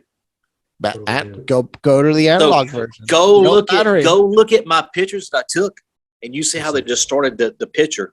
And my cell phone is messed up now. So people say they're going to do all these things, right? They're going to do this. They're going to do that. They're going to do this. I would have an analog backup. If you think for a second that you're going to get close enough to them to do all these things, you're kidding yourself. I mean, kidding yourself, because it doesn't work like that. You're not going to even see them unless they want you to see them. They're going to cloak most of the time. Okay, you know, that's fair, because that is one of those there you things go. There you go. I've Picture read right a there. lot. Yeah, I'd like to talk about some of these pictures. And how do you explain this picture? You see the cloaking thing in the middle. You see the clear side on each side. There is definitely something there. Well, what's right really sure, and I can't simply explain it away other than what I can't fathom is, so if you can't see it with your eyes, how would the phone see it? But also the phone sometimes sees things you cannot see. So the phone sees in the infrared spectrum, and humans don't. Right. So that in itself is already an element. And for example, if I had infrared drones, I would be able to look through. I mean, of course, you can't easily look Luis, through do you the remember woods the? in Do you remember infrared. Lowell's pictures that were kind of also inexplainable that actually form light, but they also had these distortions? Like I see kind of a, without the light, but definitely the distortion thing. I kind of see. No. I mean, I can't. I honestly can't explain this outside of looks. Potentially, it looks like somebody actually actively manipulated the image. But if you showcase, hey, this is the original file, it shows that there's been no manipulation. That's definitive proof of something bizarre and spooky. No, I'm not gonna question, like, if I see the original exit file, I see the original file there itself. you go. So let me explain this picture, you guys, right now. So this is a zoom in, and yeah. So if you go into this picture here, I'm going to explain it to you guys so you'll see what I'm talking about. This is the original picture. If you look at the very top of the picture, zoom back out just for a second, please. That is the actually wood. Right there is the from wood. the box. Yeah, so that's a box stand, guys. Okay, now what I want you to do is you're going to see right there where your pointer is. Go left a little bit. Go down. Go back left. Go back right. Stop. Zoom in right there. Keep going in. When you see it, this is a compressed version of the stop. There's the face. Okay, you can see right there where your pointer is. Bring your pointer up a little bit. Stop right there. You got it on its mouth. You're right below the nose. Yeah, right here. If you almost can see, if you zoom in and out, you guys zoom in and out on that, you can see the eyes. I see I see the eyes right here, the nose. Yes, sir. I see the mouth, like that. That's the mouth and everything. So that's it. It's squatted down. Okay. Isn't it crazy? I mean, I would love to see. This is a compressed shot through the phone. I mean, even now that I'm backing out and I've got my face fixated I on see it. Like, it too. I see it. Okay. Like that's amazing. Yeah, take your pointer, go back to it, please. I'm going to show you some more. Yeah. So, okay, take your pointer, stop right there. Go straight down. Go straight down. Down, down, down, down, down, down, down. Stop. That's the leg and the knees. That's the foot. Now go to your left a little bit. There's the other. Yep, there's a leg. And then go back to the other side. There's right there. Stop. That's another leg. That's the knee and stuff right there. That Squat it thing down. looks gigantic. Okay, now it's sitting on its butt right there, y'all. It's sitting all right right there. Like it's like just sitting there. I see so it. if I would love to see it with Photoshop, if I can increase the contrast and change the details. Take it, do what you want. I don't care. Go ahead. If I can find later. So go back to that. Go, if you don't mind, go back to that picture, please. I got more in that picture I want to show you. All right. So go back up. Now I see the body. I get what you're saying. Yeah, I mean, like it's right there now. Like I see the. Okay, that's the whole thing. But I want to show you something. See how kind of weird the body. I mean, it's hard to decipher it, but I see there is potentially a body. Okay, so there's a body there, and then right there where those big leaves are, you see how they camouflage themselves very well. They hide behind this. Okay, now I want you to go back to the face again. Go back to the face. Stop right there. Stop. Don't go any further. Go back out. Okay, go back to the face. Now go right. Keep going right. To your right. To my right. Keep going right. All right. Stop. Go up. Go up. Stop right there. Right there. Go down. There is a dog man. See the dog man's face? Stop right there. I'm going to explain it to you. All right. I mean, so you're telling me you saw this moving? Oh, yeah. I've seen all this. They walked up on me. So it was right there. So right there is a snout where you got your pointer at is a snout. There's two black eyes right there. The snout is actually black. If you go up a little bit, go up, please. Right there's a head. Go right there's an ear. Then go back to your right. There's another ear. Can you make it out? That's it. That's the face. You can't really see the shoulders and everything because of all of the stuff that's behind it. Now here's another weird one that's going to blow your mind. I'm going to show you how well they camouflage themselves. That's one. Go down. Stop. Stop, please. Go down with your pointer. Just stop right there. Go right. I see. Go right. There's another one right there. That's the other one. It's all gray. It looks like a raccoon, actually, like a raccoon's face. I see. It wasn't no damn raccoon, I can tell you that. No. The raccoon couldn't be at that height. I know. Yeah. It looks like a raccoon's face. It wasn't Rocket. It was not Rocket. No, Yeah. I like to like definitely because I could try to like pull the contrast and see what I If can. you're able to pull that out and send it to me, I Yeah, would so really appreciate just it. I email would definitely appreciate it. email the originals from your phone That's it. straight Y'all to got it the- right there. So No, y'all those send are it. not. Those are compressed by the application. We would need like the best possible original from the phone because these applications compress images. They do. That's Okay. why I mentioned it. They do. So if you got another picture, go to the next picture. I'll explain that one for you. Yeah. Well, I've seen this picture. I think it's from one of your sites or whatever. Yeah, that's our site. Okay, so after that, me and David Hollis got together and we made this site to put all of our pictures in and stuff. And please, guys, if y'all can see, right now we have 727 members, but Yeah. please go and join that. Yes, sir. So, Now, so we got here's some more here. You got 'em circles right there.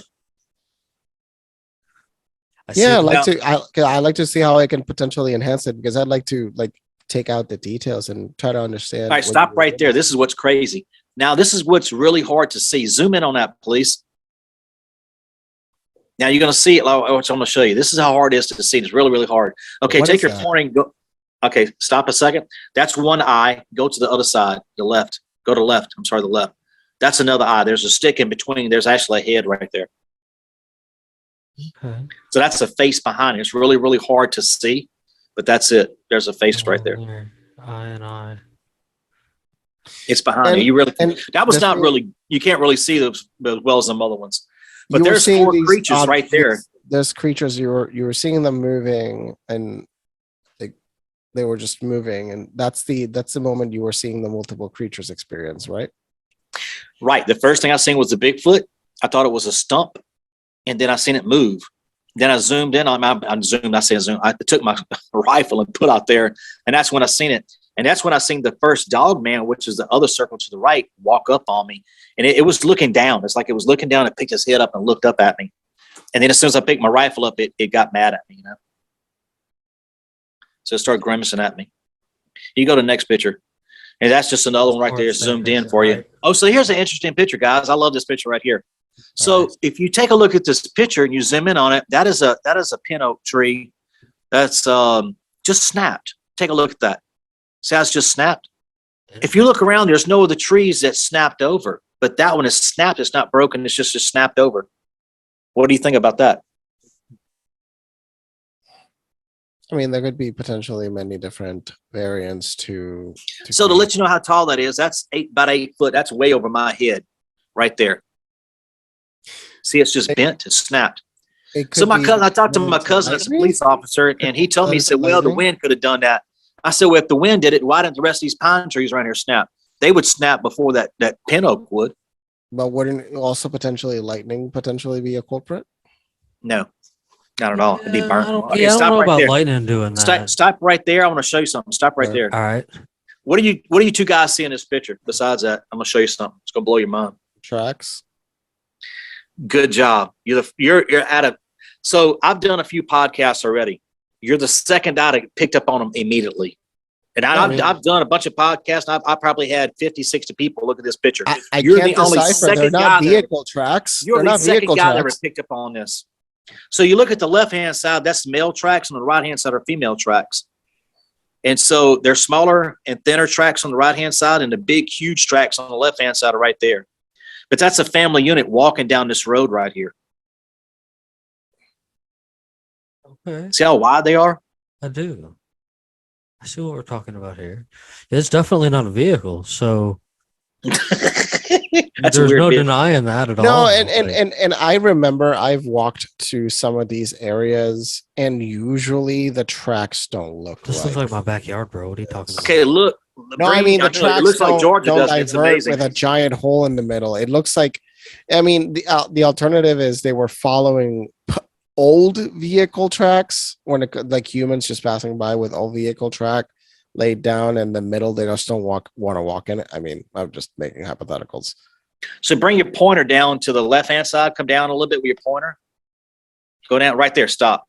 That's a male. See the toes up top? Bring your pointer back up a little bit. Okay, stop. There's your toes up top. This thing is huge, y'all.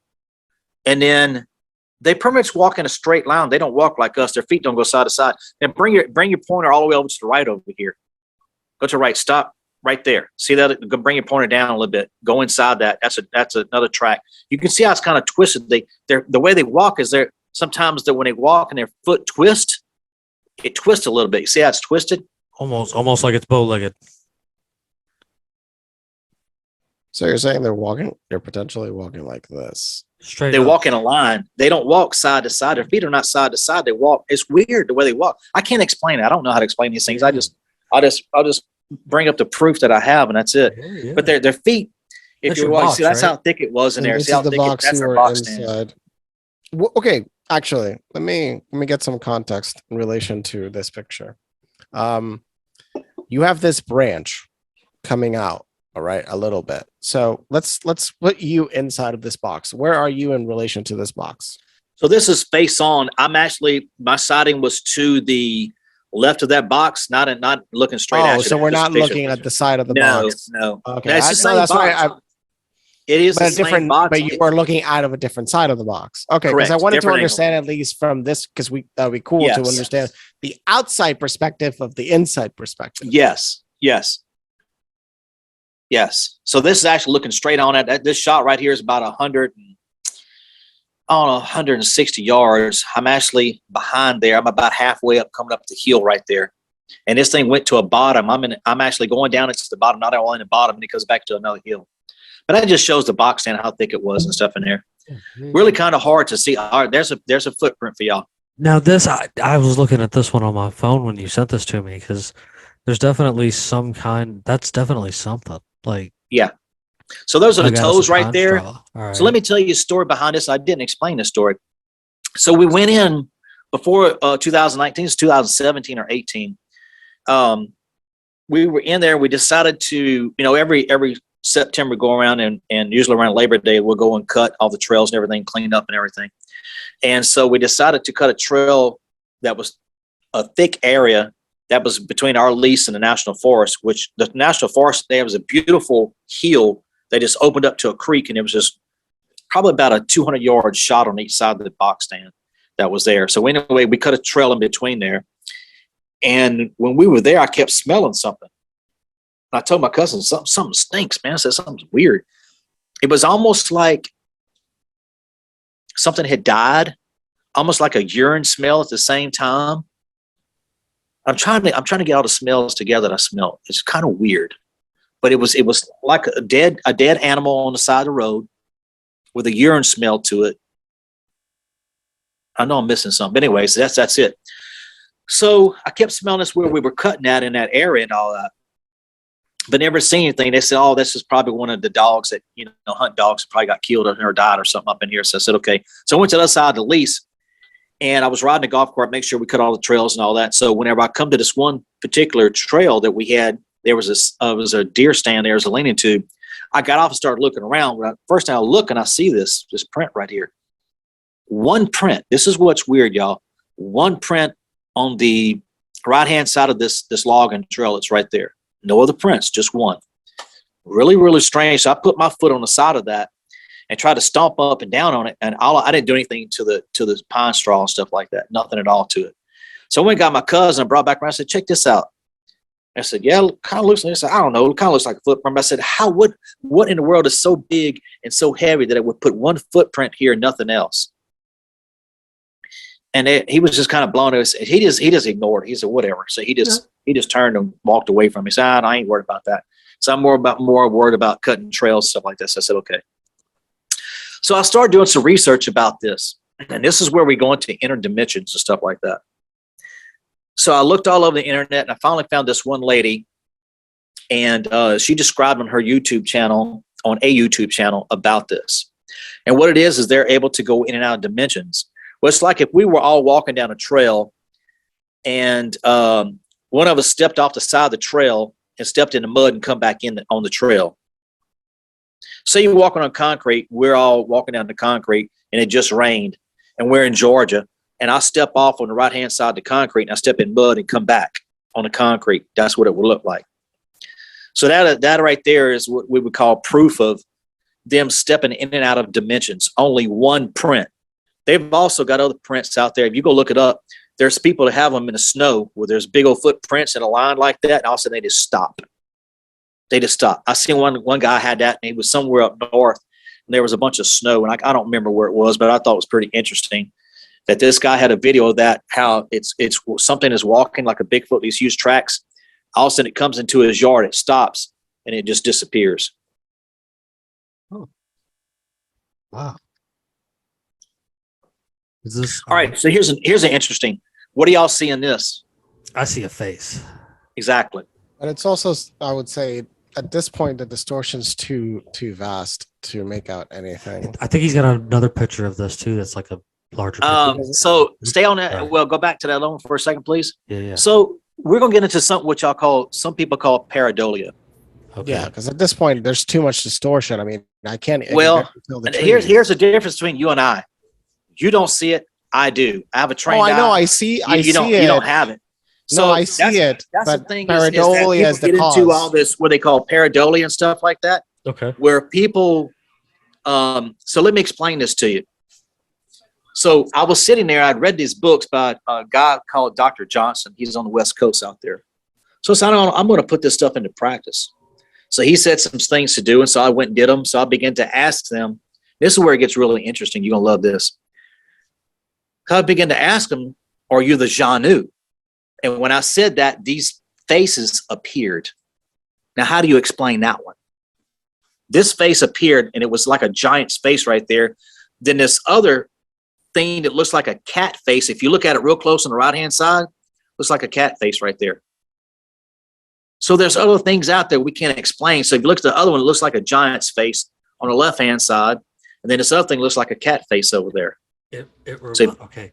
The one on the left-hand side, like, I don't know who's going to catch this reference, if anybody in this conversation is going to catch this reference, but there used to be this cartoon on Nickelodeon called Cat Dog, and they had this little buddy named Wilson that lived with them, and like his face is shaped exactly like that with the nose and everything. Like I definitely see it in this, image. And I do know that you sent another version of this image. I don't have it like right directly on hand. I think I can pull it up because it's a larger version of this image and not as distorted. Okay. Right. And so what you can do is you look at the original picture and you can zoom in on it. And you can see that. But here's the phenomenon of all this. Okay. How all this stuff goes. I began to talk to these things, and these pictures, these things started showing me these faces. Now zoom on that one more time. I'm going to show you something. Zoom in. I really see it now. Like when you're even far off, like I've attuned my eyeballs to see in the face. So here's something right here. I'm going to show you something, a face within a face, and this is going to blow your mind. All right. Take your pointer. Stop right there, please. Stop there and go left with your pointer. Stop right there.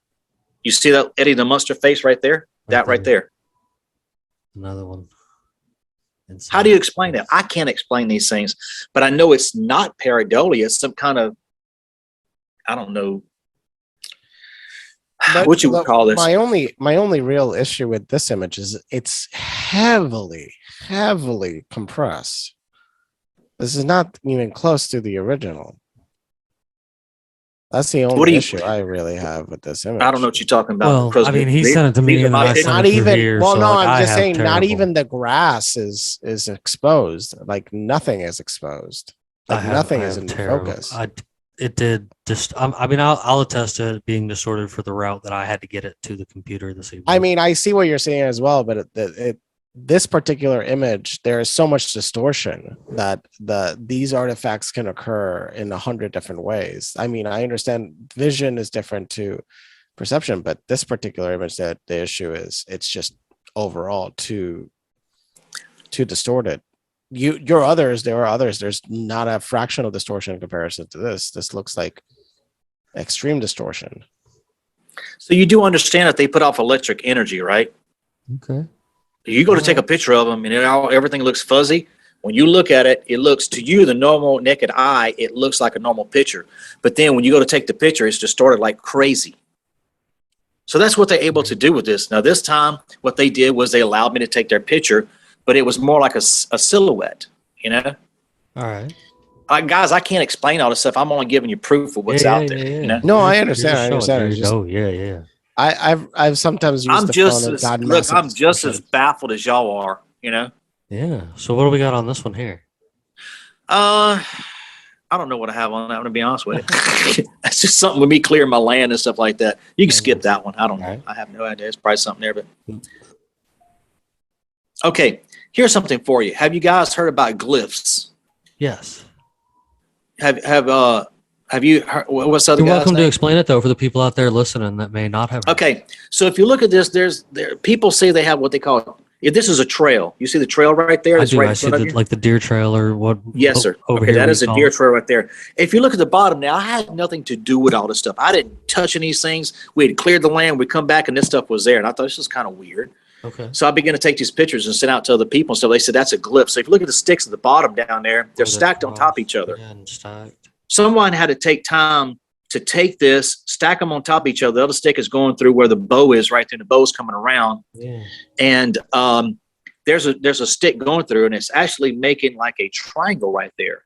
Then you have a bow that it's going under here. See the sticks down there on the ground right there? They're all stacked on top of each other. That's a little strange to me.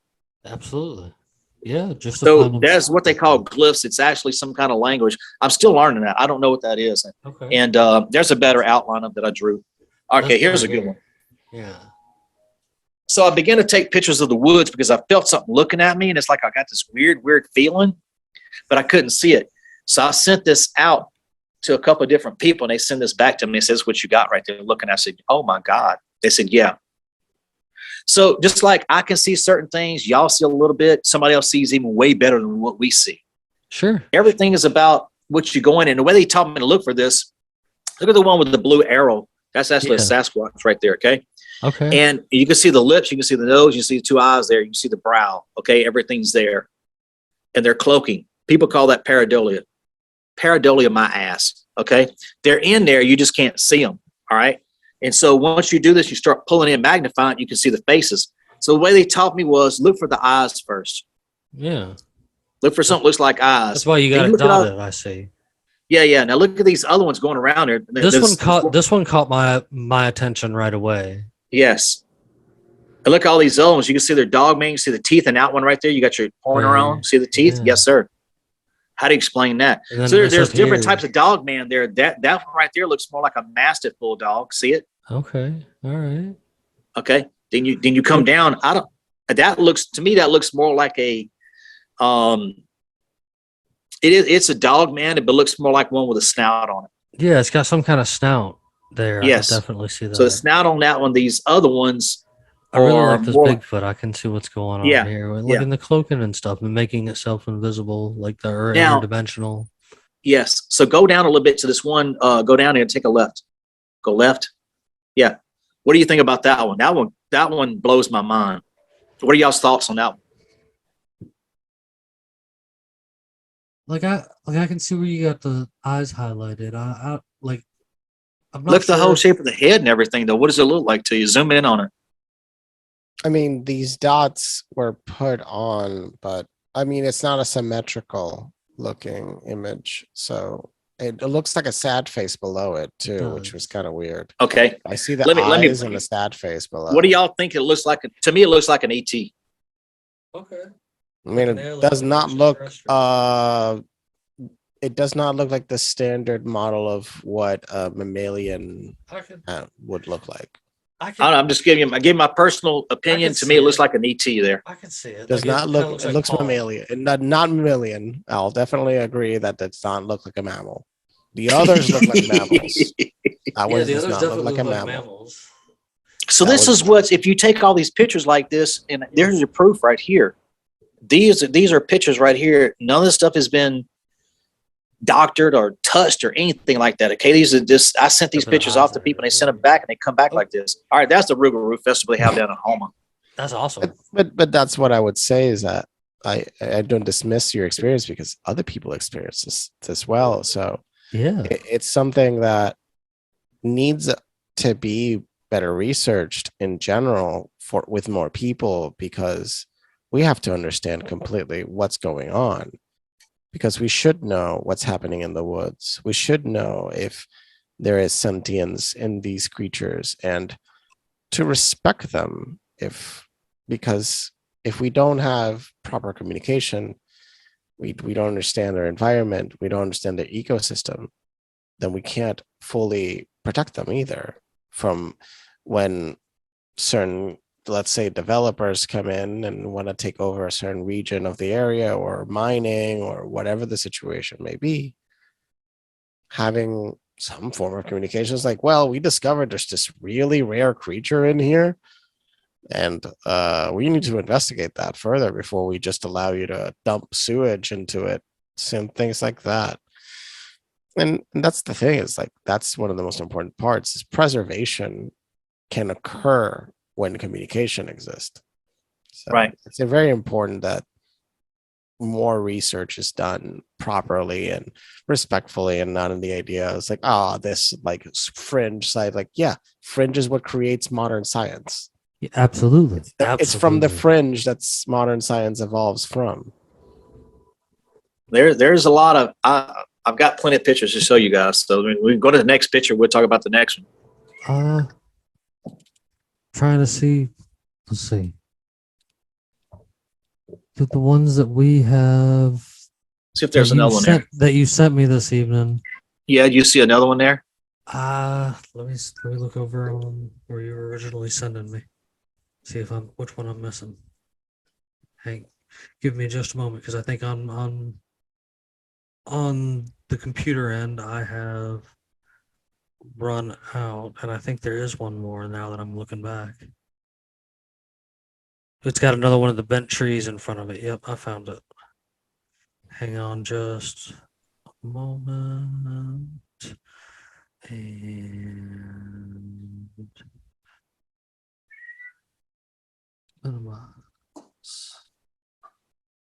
I do apologize. Sometimes we run across some issues here. But going back to what we had talked about, like when I told you in the beginning of my stories, was that about them coming and tell me that it was their home. They come and ask me, when we clear cut all that land, why did you destroy our home? So that's where they live at, This one right here. Yeah, zoom in on that one. There's a crazy face in that one too. I see. I don't even have to zoom in. I can see the. So you see it.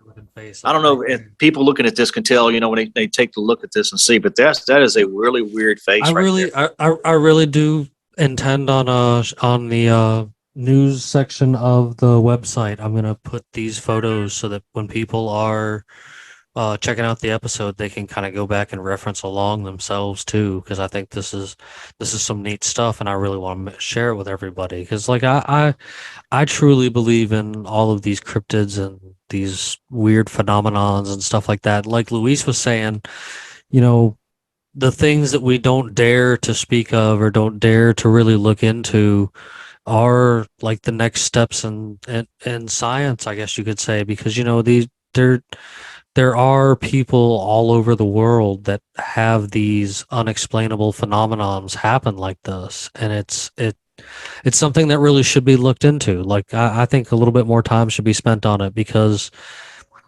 there seems to be some truth to it. Definitely of all the pictures you sent tonight, that very first one we were looking at, where Buddy was like sitting there on the log or whatever, staring back at you, that was just, to me, so prominent. And he was actually sitting flat on the ground on his butt. He was just sitting there. Yeah. And so that's his legs spread out, or he or she. I couldn't see what, Sure. They're naked, but I couldn't see. I couldn't see anything there. I thought it was really strange. Yeah, I thought that was pretty interesting though. But yeah, This one, instead like, it's of just people, so prominent to me. Like I definitely see it sitting there. Like, and it's just amazing. Like, well, a lot of people want to say all that stuff is pareidolia and everything. It's like each of us have an ability. Okay. sure. You have an ability, I have an ability. Sometimes we see things, sometimes you have to be trained to see stuff. And so instead of sitting, going to community and calling everybody's pictures pareidolia, they're going to call you a troll. If you want to get in these groups, they're going to kick you out in 2 seconds. You come to my group and say it's a pareidolia, we're kicking you out. You're not going to stay. So stay in there, learn how to find these things, learn how to communicate with them, take people's advice if you really want to go and see them, and understand the community, understand what's going on out there. If you want to be involved in it. If you don't come and ridicule what we have in our knowledge and our education, because what it does, it just makes us mad. You're not going to be in a group very long, I promise you that. I've been in quite a few different groups where they had people and they didn't control all that stuff. And so I got out quickly because, I don't want to be a part of all that stuff. And You it's know, not fair to us for people who have experiences and stuff like that, because be honest with you, we're not going to put up with that. I know, I understand. You know, I've run across a lot of different groups that are considered fringe groups, and you know that you do. I have seen where they've had to censor a little bit. And like, I don't like to go in there and troll. I do like to learn, because I believe that even the most wild, far-fetched thing that somebody can come up with has some validity to it of some kind, and I love to find the information. I think that's the only way you find some of this information really is through word of mouth and the internet and stuff like that, because you know, used to, people didn't always write down this information. It was passed down generation to generation. Luis, we've talked about this, where things have been, you know, used to be passed down through word of mouth.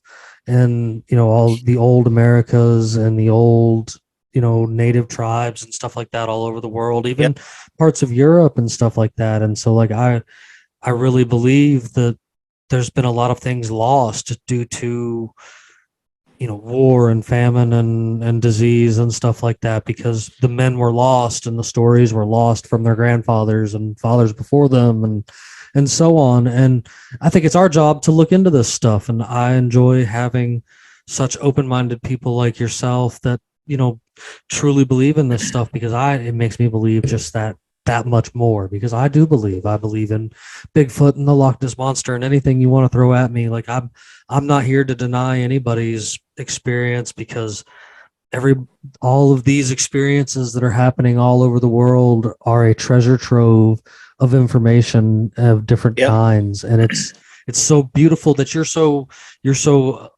for telling your story and stuff without any, you know, I respect that. You don't have any fear of out here just showing it and talking about it and stuff like that. And that's kind of how I run things too. If you don't notice, like, I promise you, the pirate hat is a regular occurrence. This is just, I mean, man, I even wear wild, crazy socks and shorts and cowboy boots in real life. Like, it's. Well, here's the thing with our experiences, and just because it doesn't happen to you doesn't mean it doesn't happen to somebody else, right? Yeah. Not everybody sees UFOs. Not everybody has seen mermaids. Okay, I've got a cousin that's seen a mermaid before. Okay, he's not related by blood. He's just married into our family. All right, and he's a preacher. There's another one for you. Okay, yeah. So you would think that certain people would have a certain credibility, right? Sure. Are all preachers liars? All priests liars? Come on now. You know, here's the thing. You think we're all making this stuff up? I can bring you into places that, like, I took my best friend, brought him over there, started mind speaking to him. They talked back to him. I got another friend that, because of my experiences, and he won't go into the swamp now. He won't go. So, I mean, there's things that I start showing people and telling them that you're unaware of. I mean, you're unaware of the dangers. It's just like construction work. You go into construction work, you're unaware of the dangers until people come and teach you something, right? So first thing, we have to be teachable. If you're not teachable and you know everything already, guess what? You're not going to learn a thing, because you already know it already, right? Don't come at this angle that I know it already. I know this. Well, this is paradise, and this is something else. Sure. Don't do that. Sure. Go in there with an open heart. Go there with an open mind. And then once you go into that, guess what happens? Is you begin to learn. And I didn't know all this stuff in the beginning. Y'all just had a weird experience. I had a very, very weird experience. Yeah. And then after that, I began to contact people, staying humble, and say, look, I want to learn about this. Now, you talk about Native Americans. I got some really, really good friends, Native Americans, okay? Yeah, no, they've always and the next thing is I'm fixing to go spend some time with them. Yeah. Where they actually get pretty close to the Bigfoot. So this is going to be a real experience for me, to where I can go there and experience that. I might want to have to talk to you after you come back from going and experiencing that. So we might do this again and go that and see. I can tell you about our experiences like that. So that'd be next month if we can get back on in. But end of this month, I'm supposed to go spend some time there. And once you get into this community and you start talking to people, you find out that your experiences are really, my experience here is nothing compared to these other stories. Sure. Nothing. Sure. Sure. I've had a guy that told me that a dog, man, I'll share some other stories with you right now, okay? Sure. This other guy was in a hunting stand. He began to hear these things jumping through the trees. This is pine trees, like where you're from. Yeah. He had dog man jump from tree to tree. I didn't know they could even do this, okay? So this goes shows you education, right? So in this way, this dog man jumps from tree to tree, and he's grabbing on to get his big old claws on it, holding on. One gets right across from him in one pine tree. The other one jumps on the same tree where he's at. The tree's shaking up top and comes down like a squirrel. It comes down there, is looking at him face to face. Wow. And how do you explain? You think that would scare the hell out of you? Right. That's one scary story. That would scare literally the shit out of you. Exactly. Okay. Right, So here's this other story that comes out of Houma, Louisiana, and it's another friend of mine that's down there, and his father-in-law's a commercial fisherman. So they come in from catching all the fish and running the lines and stuff like these big old traps and everything.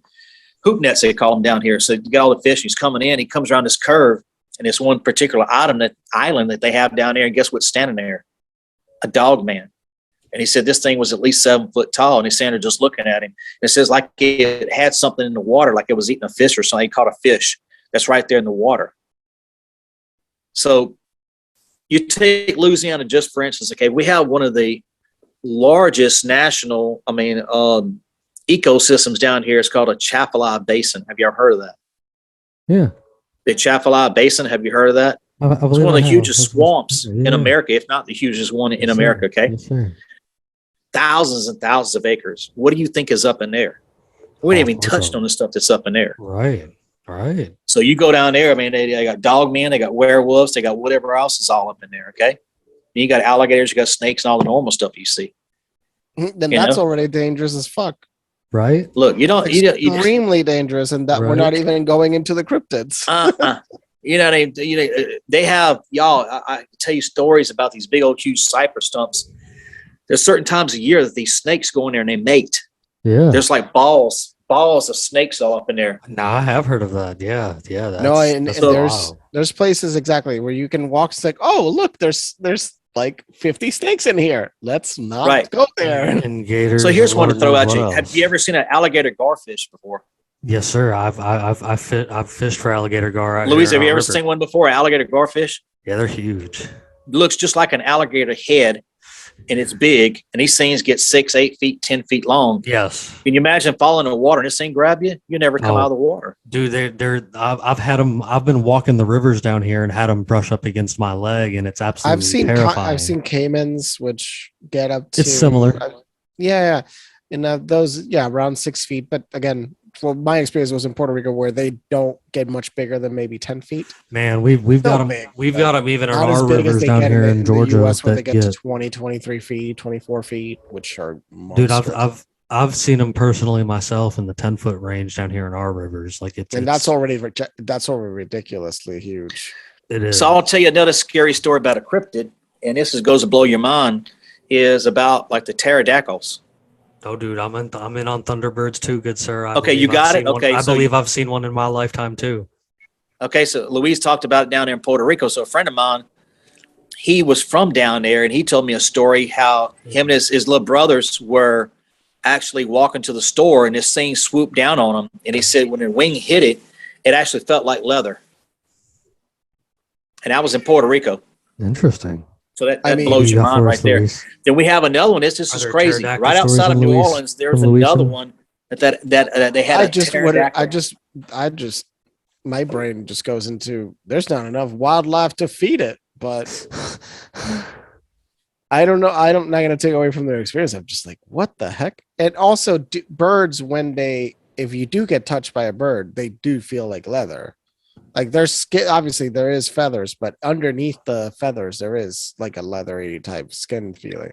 Yeah, he said that the texture of the skin it could have been a very large vulture, and vultures are very big, and they are present in Puerto Rico. So he could have experienced being swooped down by a vulture, which Luis is scary from Puerto Rico, so he's he knows down there it's kind of rough. There's vultures. Should probably be common.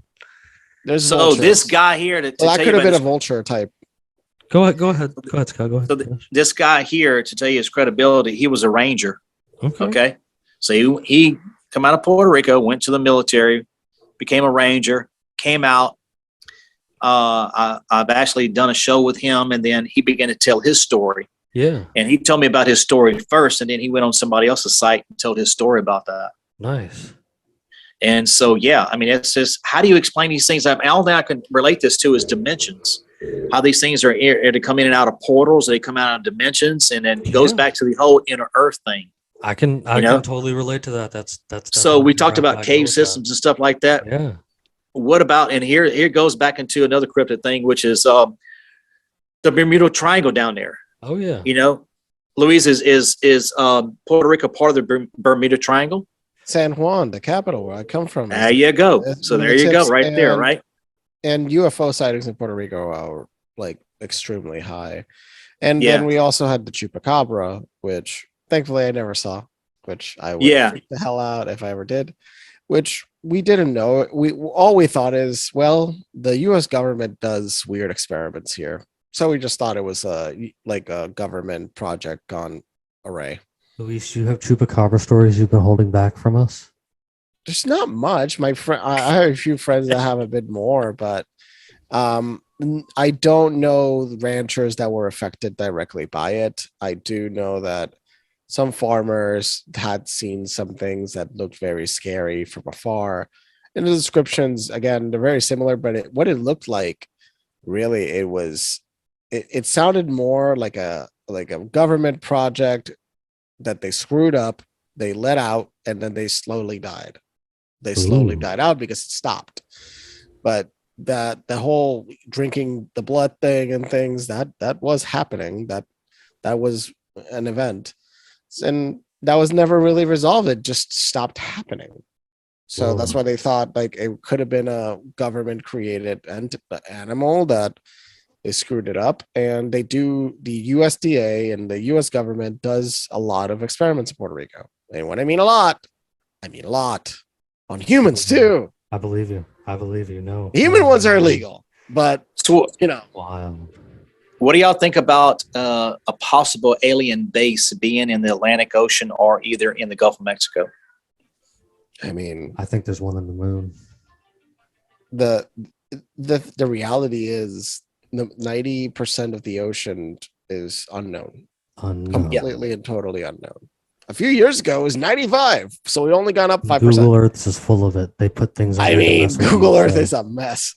And it's fascinating. It's next to Puerto Rico is the trench, and one of the deepest points, and that part's called the Puerto Rico Trench. And I've seen even research vessels. I remember when I was back there, I see from very far away, I see the ship, and I was like, and then I go on YouTube, and I literally could see the live stream of them in deep down, 5,000, 7,000 feet, just doing research. It was a very famous research vessel. It was a huge research vessel because I could see it from my house. It's not that fellow that mysteriously died all those years later after doing some of that No, research down there, was it? so I mean that I think I would call that correlation, not causation.